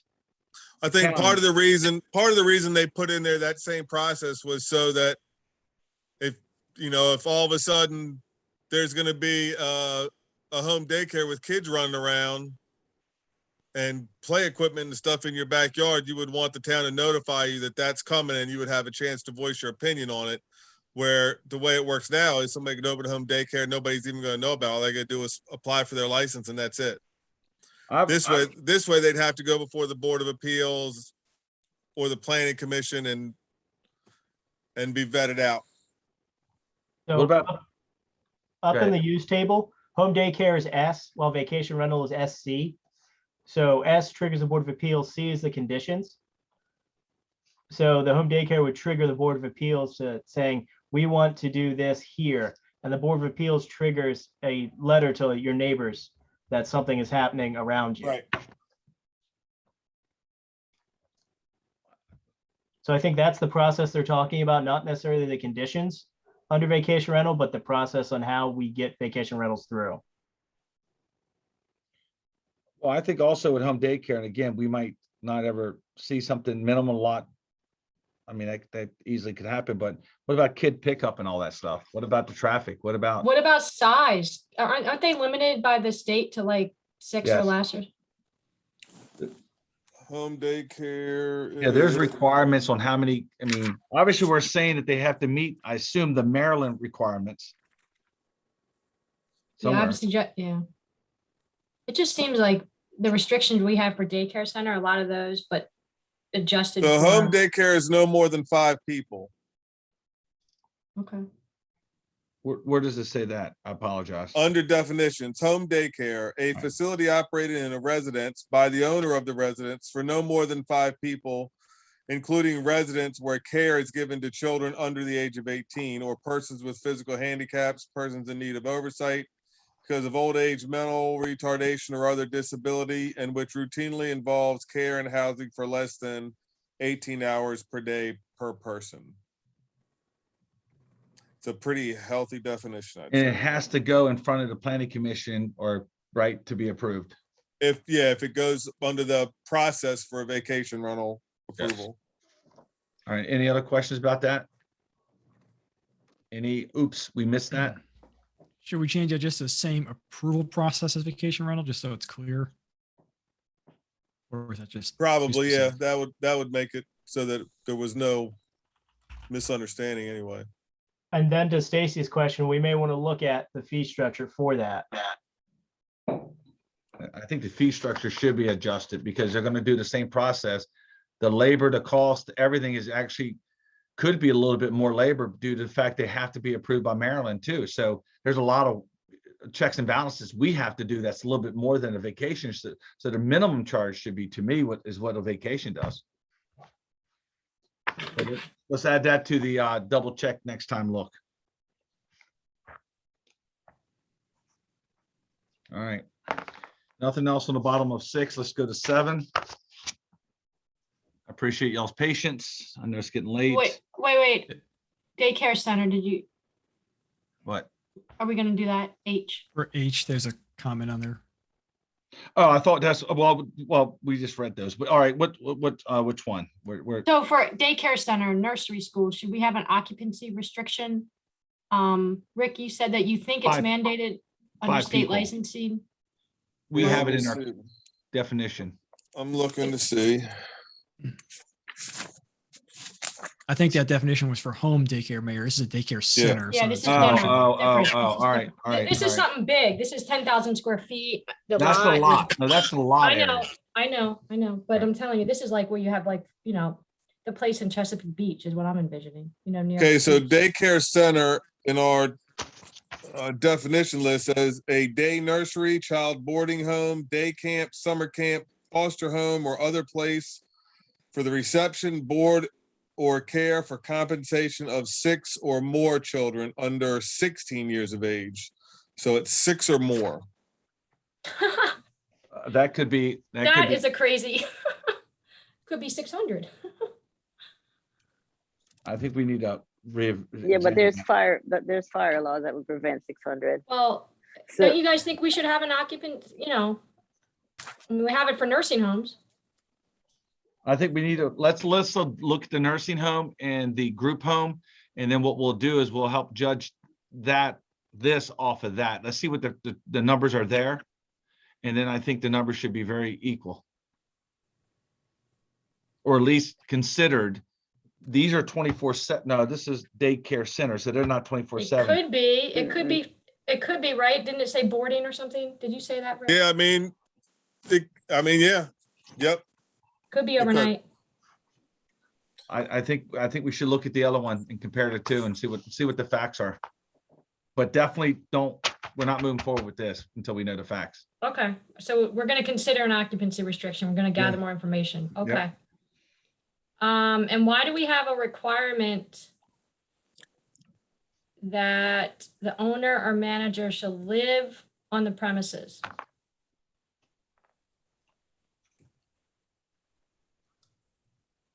That seems really, really restrictive. I mean, don't you just want somebody there when kids are there, but does it have to be the owner? It says or manager. Or manager, okay. And then, you know what, I think I hear you, but I think when I wrote this comment, it's coming back to me. I didn't know that this could include overnight. Oh, okay. Right. But your definition now, it possibly could, right? But Yep. maybe this should, do we really want the owner or manager to live on premises for a daycare center where there are no overnight kids? Yeah, that's kind of strange. And it says daycare. Like that sort of, in my mind, means you're not staying there Day. overnight. After we do this, we can also look at the definitions too and see if we have to fix the definition. So like if we theoretically pull out overnight, then by definition. Yeah, maybe this stays the way it is and we change the definition. And then this specific one is SC in R2 Mm-hmm. and then permitted in CM. So like that's the hard part, like going through a lot of these, you have to like bounce back up to the use table Yeah, to see. So like in CM, you could see a daycare center being there where like 20, 30 kids could easily happen within a lot in CM if it got Mhm. developed without having major issues. So, but like in R2, that's a little bit more difficult where you could see a smaller level one that could be maybe 10 kids. So, Right. And I think the outdoor parking, the off-street parking there should be some clarity on that too. yeah, I have a comment there. Yeah, I think we need to have clarity on that because people if there's a loophole, they're gonna climb through it. Yeah, it just says that it shall be provided in a certain location, but there's no, like, it should say that we need like enough parking for all the staff or something like that. Yep. All right, so we're gonna tear this one apart too. Mhm. All right. Let's get a couple more. All right, page 7. It continues on. Let's go to K, temporary concession. Conditions in CM, W1, W2. We did have Wait, another you skipped convalescent nursing home. This is a Yes, fun this is the one. nursing home one. Oh, sorry. Also saying the owner should live on premises. To live on the premises and Owner or manager, or so I manager. say but why do they have to live there? because most of them provide that. But they shouldn't say like live means that's your domicile. You live there. Why can't we just say someone's in residence 24/7? So someone's always there, but it doesn't have That to. somebody's there at all times, yeah. Yeah, and I'm saying, the owner or manager shall live, like that's their residence. That's too restrictive. Yeah, I would agree. Yeah, I Seems think strange. just making sure that there's some sort of wording that says that there's got to be some employee there at all times. Yeah, something like that. It's staffed 24/7. Staff. Something like that, yeah. And again, the same thing with this one when it comes to parking. Yeah, do we have, No, same thing. yeah, same thing. It says that it should be provided, but it doesn't say that, we So- want to say there should be enough for all staff or something like. Some of these parking things and the definitions and conditions are carryover from back when we had the parking diagram of if it's this, it gets X spaces, if it's this, it's that. And that got pulled out at one point because it's like, if it's under this many square feet as commercial, that we waive the parking. So I know there are certain people in the planning commission who want to readdress that, and that's in a later chapter, I think. It is. So I think that's chapter 5-ish, maybe. Parking is definitely going to be addressed. So, All right. But we so some definitely, of that, right. We definitely want to make sure the verbiage changes over here. Obviously height, fences and so forth is in here. Just double check, guys. So when we come back, we'll make the changes that we agreed to, but then we still have to clean it up. Okay, temporary concessions. Must be licensed in the town of North Beach. I think we need to continue to evaluate our licensing process to make sure it meets and protects all our needs. What they added was no music can be played with temporary concessions set up or by the vendor. That's what the planning commission came up with. No music can be played for a temporary.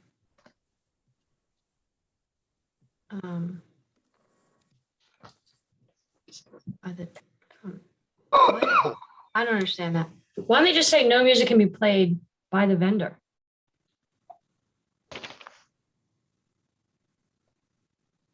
Or no music can be played by the concession.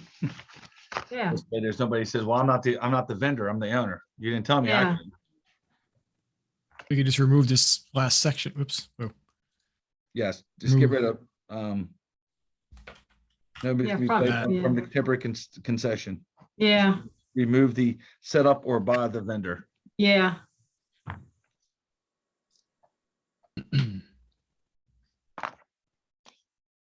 All right. Again, please chime in, everybody. So I'm not trying to, all right, massage therapy. Professionals or who are licensed in the state of Maryland. Therapists who That's are a, licensed, that's a typo. yeah. But it should say in the state of Maryland, right? Practice Yeah. massage. So that's all typo that I see here. Yeah. So let's go down to hotel, motel, Holiday Inn. Thank you. Conditions are subject to the requirements of the district except as hereon provided. The minimum lot area should be 10,000 square feet. Screening per section 5404 of this ordinance shall be provided where the lot abuts residentially used properties or where the site abuts R1 zoning. All right, Mickey, step in. I know you were at these meetings. I have a comment too. Yep, over on the right hand, why are so few restrictions? Seems that many of the restrictions for nursing home, day center would apply here. so that falls into where it's allowed. So if you have to go back up, so like, this is the thing, when we were doing this, when I was on planning Mhm. commission, you're bouncing up and down, up and down. So for hotels, motel inn, it's permitted in CM, W1, W2. In R1 and R2, it's S. Oh, no, sorry. It's not in R1 and R2. Sorry. So it's strictly permitted in CM, W1, W2. So when you were looking at that on the restrictions, it was, you're looking for a hotel or motel or inn. Those are our heavy goal was business districts, commercial districts, where you can get the lot that big, where you can do stuff, but those districts do abut some residential areas, which is the screening issue that was listed in there. Other than that, they didn't really see. What about Anything else? parking? There's no So- parking So when you, requirement. so that goes into a later chapter. So that's just it. So like with the hotel motel, we had a parking table and that's where that was addressed. So it's like, if you had X rooms, you had a blank spaces per room. Yeah. Oh, that's in another chapter? Yeah. Yes. Okay. So, and like the thing we waived where you didn't have to have commercial parking was it was way under 10,000. So this would fall under having to have parking provided. You couldn't just plop a hotel with no parking. And this size would be the development plan anyway, which comes to us as well. And as we know, we've gone through that recently. Okay, so basically you're saying that the concerns that I just kind of raised would be captured in another chapter. Yes. Correct. Okay, okay. Yeah, Bed the and breakfast. parking ordinance and parking requirements are are separate. Okay. Bed and breakfast facility, same thing, same questions. Yeah, it's fine. I just had a question for Rick. He answered it. All right. Go to 8.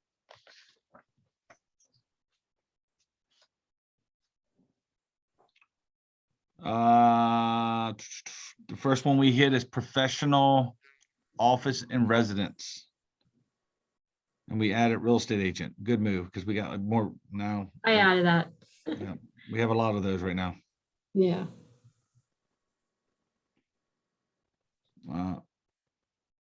And then had a question, Rick answered, you said, okay. Yeah. And then down to P, that was completely eliminated. Yeah, we couldn't imagine there's anywhere that's gonna open up a car dealership, so. All right, Q, boat sales or rental.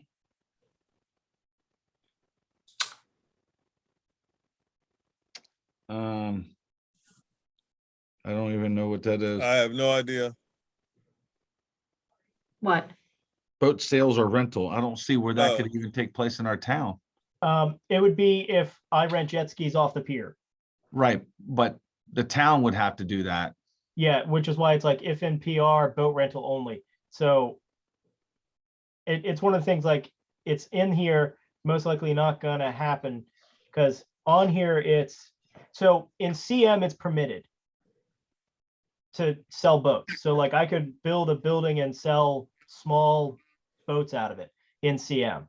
In W2, I could also build it and sell small boats. In PR, it's conditional. Oh, So down here, these are the conditions Yeah. for PR. Okay, So in PR, it can only be rental. You can't sell out of PR. I just don't see that happening, so it doesn't hurt to leave it. what's PR again? Parks and rec. It's more or less Parks the and marsh Rec. and the beach. Oh, yeah. Okay, that makes sense. Let's go to page 9. We're gonna be ending here in a couple shortly. 9, gasoline station, service stations, general automotive repair shop. So we have 1 gas station and we have 1 repair shop as of today. No more than 3 inoperative vehicles shall be stored outside at any given time. Well. If this goes into place, Triton's in trouble. Well, It I had the says same inoperative. question. I had the same True. question, but Rick True. said. True. Yeah, it says That's a good inoperative. answer. The majority of their stuff is maintenance, like oil changes and things like that. So the No cars storage. that they have parked aren't inoperative. How about also, can we use the word storage? I know it says stored outside shall be, an operative vehicle shall be stored at any given time outside. Yeah, all right. Anybody else have any questions about that? Only cars that are really cool looking can be stored outside. Old cars. Restored cars. Old, nice cars. Yeah. Temporary structure incidental to construction, non-residential. Yeah, I just had a question, but Rick answered it. All right. Any other questions, folks, as I continue to go down? So just stop me. I know I'm doing all the talking. Home occupation, conditional use in the districts, subject to the requirements of the district where located and hereon provided. That was good. All right. 10, let's go to 10. I do have some questions about this. 10, all employed are residents except that 1 full-time non-resident employee may be on the premise. Timeout. Let's go back to 9. Home occupation conditional.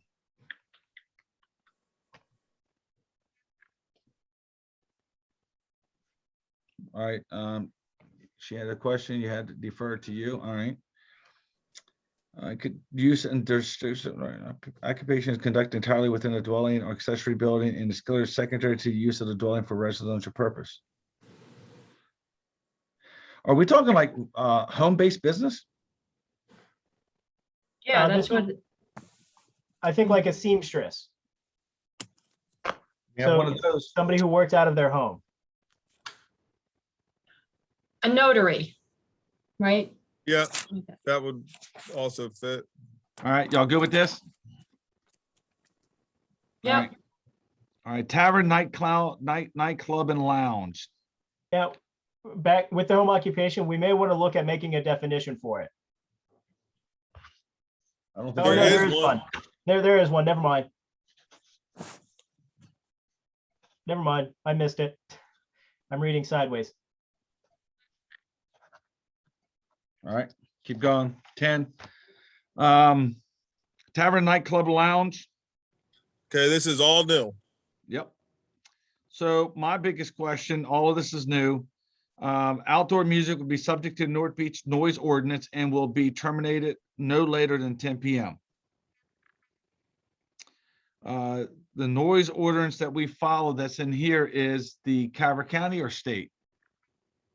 Okay, the state doesn't actually have one anymore. The state walked away from any enforcement of any type of noise or noise ordinances and referred it to each individual county and municipality. All right, so the county has one. County has one, which is the same one that the state used to have.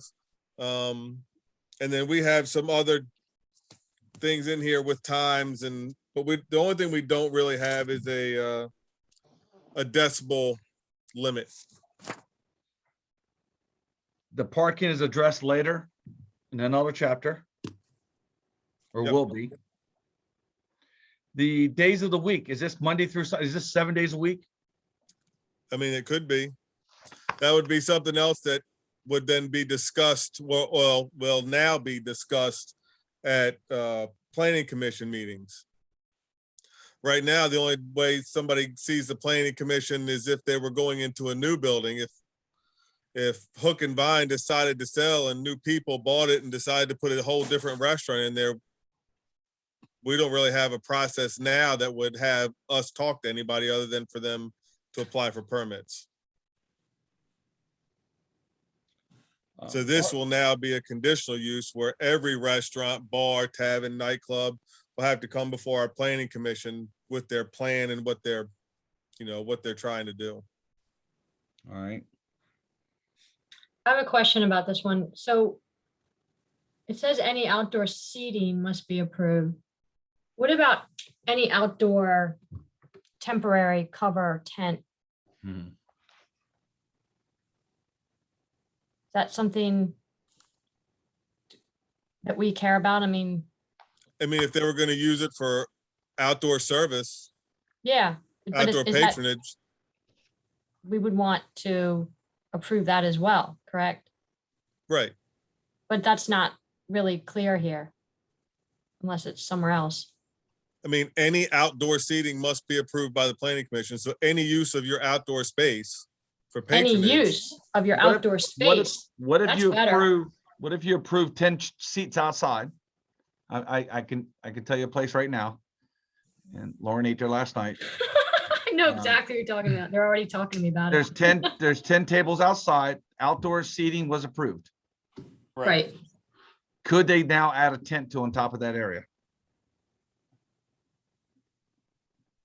Permitted or temporary? Confusing. I mean, I don't know. I Like, don't know do what they the have to? difference is. There's some that was So- temporary, now permanent. So If it would be permanent, then it would have to go back to a site plan, a whole What is the building permit definition of, process. what is the definition of permanent? No tents I see are permanent. So on my end with the work I have to deal with, in Anne Arundel County, I have to get a tent permit for my big tent I use at work. And that goes through the county because it's so big, because I stake it, like I have to stake it in the ground and anything. But like a 10 by 10 pop-up, I wouldn't have to. But anything where I have to drive stakes in, I would. So Well, like if I you was know- doing a 20 by 20 tent, with stakes, I'd have to get a permit. All right, what is Rick our had rule? really good language that would cover all this. Any use of your outdoor space. Rick, how did you say it? Any use of your outdoor space. That would include a tent, chairs, tables. I mean, but whatever. is anybody gonna put a tent or tables and chairs outside? Then there's gonna be outdoor seating. So if they're gonna have, oh, I think I said if there's gonna be any outdoor use for patronage, then it has to be approved. But Right, I'm just saying that's broader. I mean, the only way, yeah, it is. I mean, the only way around it would be that they have outdoor use and everyone just has to stand. I'm not saying that. What we have is that we have two situations right now in our town. One doesn't have a tent, one has a tent. What I'm saying is they were approved for outdoor seating. Now, can they go back and put a tent up? A tent is not a permanent structure.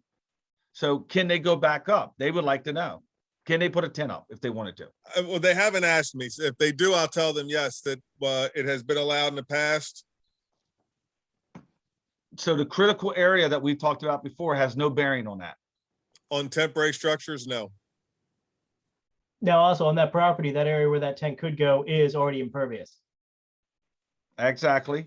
But So so tent structure wouldn't change all tents, even though they're temporary, are permanent. unless if like I were to put up a 10 by 10 over a table because True. I want shade. We're not No, talking I about mean, that. there's a That's business not- directly across the street from there that all last winter through COVID, when outdoor was opened up, had covered tents over each one of their little individual gas tabletops. And as soon as it was warm enough to not need them, they got rid of them. All right, here's what I will tell you. There are municipalities right now that are seriously considering the situation here, because that tent going up, if they put a heater under that and they don't get it approved by the fire marshal in St. Mary's County, there's an issue. My point is, we don't go that far, do we? Like if they put a tent up and they put those heaters on those tiny heaters on those tables. No, And but we don't go that far. We don't go that far with any fire code. That's all done at the county level. All right, so if they put a tent up out and they put the little tables on, they put sides on, and there's a fire, then I mean, but there's nothing we need to do as a town because that tent was not originally approved. It's not even approved now because it's not permanent based off of the definition of a tent. I just want to make sure we're fine legally. If we wanted to, we could look at permanent, like doing a tent permit, like I deal with Anne Arundel. So like they have a tent permit and rules and all that for that. They even had special COVID tent permit and rules when that got rolled out as well. We could look if we wanted to go that way. The only place right now that is large enough that has to me, what would be a permanent tent or I'm going to say semi-permanent, because truly that tent really shouldn't be up in the winter unless if it's heated year round, is the restaurant that has the largest outside area. Yes. Most of the other ones, they would not be able to find a strong enough structure to do that without spending a decent amount of money in something custom. So it'd be a lot of the 10 by 10 like pop-up type style tents. But there are certain establishments that are looking to do a permanent structure that's custom designed. Yeah. And like they could do a shade sale, which also isn't sort of addressed in anything we have either. So Well, I'll tell you what, let that company come to Rick, and then what we'll do is Okay. let's see what Okay. happens. And Okay, they're gonna come to you soon, Rick. yeah, like tomorrow. All right, let's keep moving on. Limited alcohol producing facilities, brew pub, microbrew, brewery, tap room. A lot of changes on this. Food must be made available for. Alyssa made some really good points about last time about, we really can't say that restrict it to a local North Beach restaurant. Yes. So I made some changes that made it a little broader. So I wonder if Alyssa's on, is this, or what you guys think, what everyone thinks. So I just say preparation by, there's a typo here, sorry. Preparation by a food provider. So For delivery must or be- pickup, such food. and by arranging, with a food provider for delivery or pickup. So I got rid of the contracting term as Right. well. Paul, can you let Greg back into the meeting? Yes. All right. Oh, Greg, Greg. all right, yeah, take a look at that, everybody. We're gonna be wrapping this up in a couple minutes and we're just going to have to continue next time. We're getting close, but we still got a ways to go. All right, we did. so any questions about that? That was a conversation at the last meeting. We did not want to make it where they had to use a North Beach restaurant. And we didn't want to say that it had to be an actual contract. Right. Just say arranging for or something like that. I mean, I don't Just have a must problem. provide. Must provide, yeah, it's good. I don't have a problem with that. Anybody So, else? so if I wanted to go to an establishment that only sold alcohol and wanted to get food from someone across the street from there, that's something that I could do. I could go pick it up and then walk in there and sit down and have my alcohol with my food that I bought across the street. Yep. Okay. So could Well, you just, well, could you just say, food must be made available for consumption or patrons must be permitted to bring food in? Oh, yeah. Well, I would be careful. I think it should be where the restaurant, the pub is in control of the situation. In other words, they need to provide like the local company's doing now. You can buy food from 3 different restaurants, but it all goes through this company. In other words, I don't think they want to see people bringing in pizza boxes, sitting down at their tables, drinking a beverage. And what this says is that as long as you bring it in, you can, it's legal. I think it needs to be through that pub, not off the street. Yeah. that But makes isn't sense. the point that we just want people to be eating when they drink? We So- do, but we also, well, again, we can leave it up to the restaurant. If I own that pub, you're not bringing stuff into mine, and I doubt if any local one's gonna allow that to happen. But Can I just say, I've got a brew pub around the corner from my house in Baltimore, and they let us bring food from wherever we want. and we can leave it up to them. Absolutely, I have no problem with that. I've just, So what's the wording? I think Alyssa had good wording. I don't think my wording accommodated what Mike is trying to get at, but if you want, I can try and wordsmith some stuff and send you a proposal. Okay, Please. be great. All right, so we're gonna change the wording on that, but we all agree that it's not gonna be mandatory to buy from a North Beach restaurant. Yeah. Correct. All right, Yes. so let's move down to, this is kind of messed up, the way this is showing on here. We need to go to Z food truck trailer. Mm. On here, the breweries are still here, but Oh, really, yeah. Oh, it's like yeah, so formatting or something. yeah, the like that. format is messed up. So the first one should be special exception with conditions in C1, C2. That's it right there. That's the beginning of Z1. So, Oh, okay. So confusing. All right, I got you. so this is a very important one, folks. This is a very important one. And actually 12, 13, we don't have any, 12, 13 and 14, we don't have any comments. So really, this is going to finish us up right here. Must maintain North Beach business license, must provide current, if the truck is not servicing an existing brick and mortar business, generators can be no louder. My stance for this is that it can only, to me, make sense that it's only associated with a brick and mortar. I agree. I don't think we, that it should happen just anywhere. So on here, where number 4 says, if the truck is not servicing existing brick and mortar, I think the trucks, if we're gonna do this, and we do have a, one location right now, 2 locations that would do this, I don't mind. I think all the other stuff is fine. It can't be on public property. It can't be in right of ways. It can't, it can't have generators. It's got to use electric from the restaurant, blah, blah, blah, or the building. But allowing this just to be anywhere to me is not a good thing.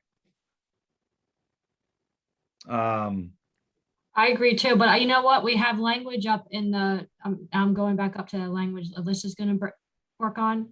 We say food provider for delivery or pickup.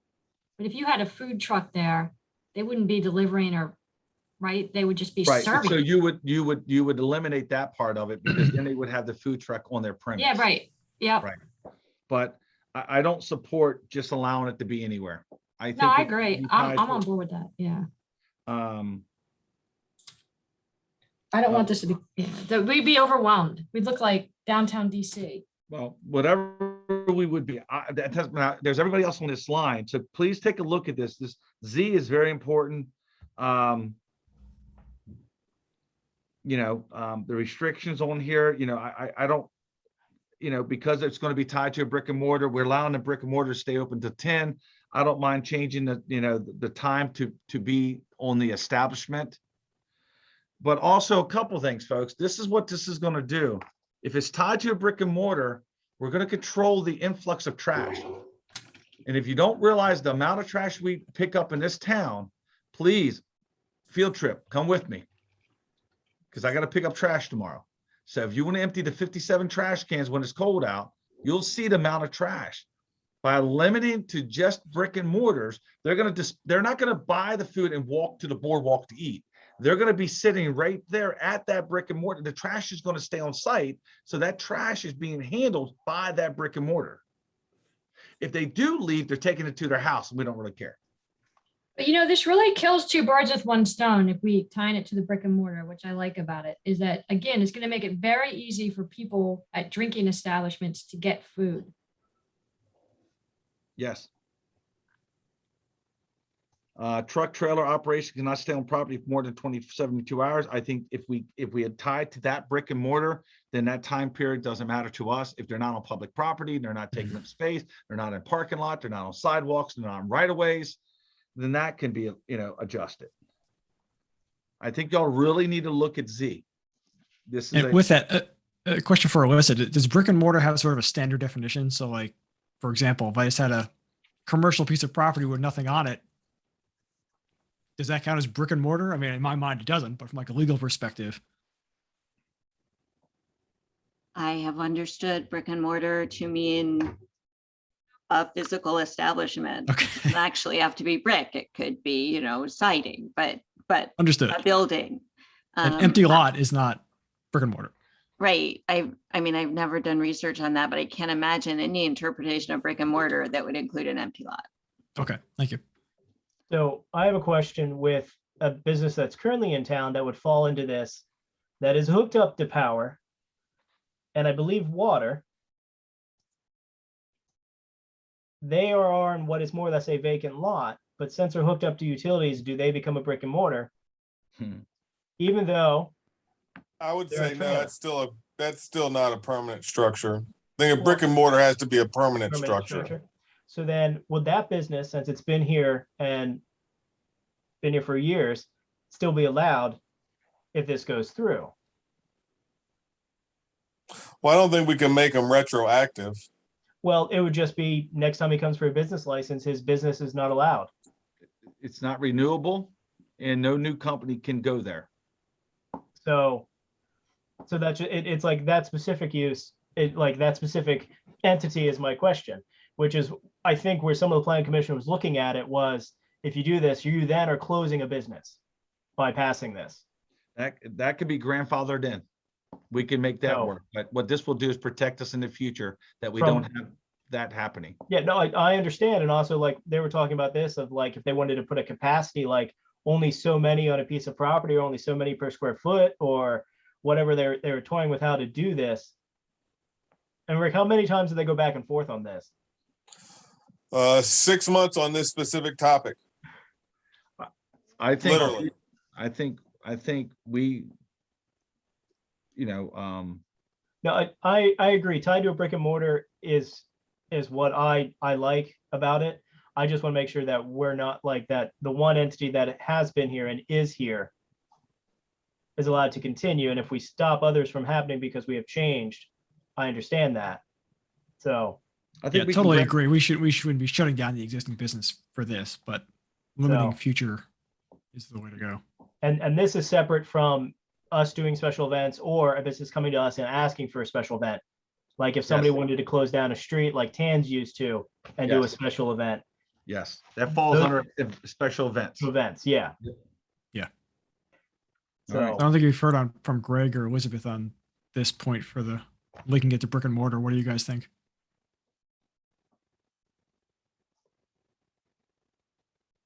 I think I was muted there. I'm fine. I'm okay. I like that it gets two birds with one stone with the restaurant up with the food. So I like that.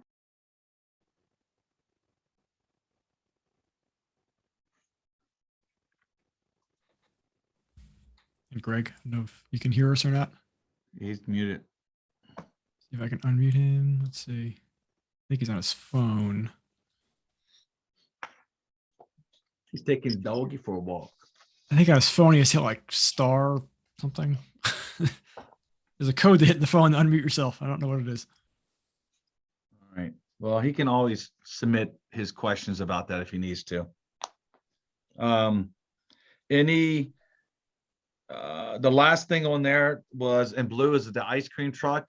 And if what we know of that is what we said and what we've been doing is west of Chesapeake Avenue. Well, they say Bay Avenue. But it does, we did have somebody going through the subdivisions and around town, but what we don't want them to do is really, I would change that to say west of Chesapeake Avenue, because we do have a brick and mortar ice cream store right on the corner there. We have Fast Stop that offers ice cream. I think west of Chesapeake Avenue to me would make more sense if we're gonna,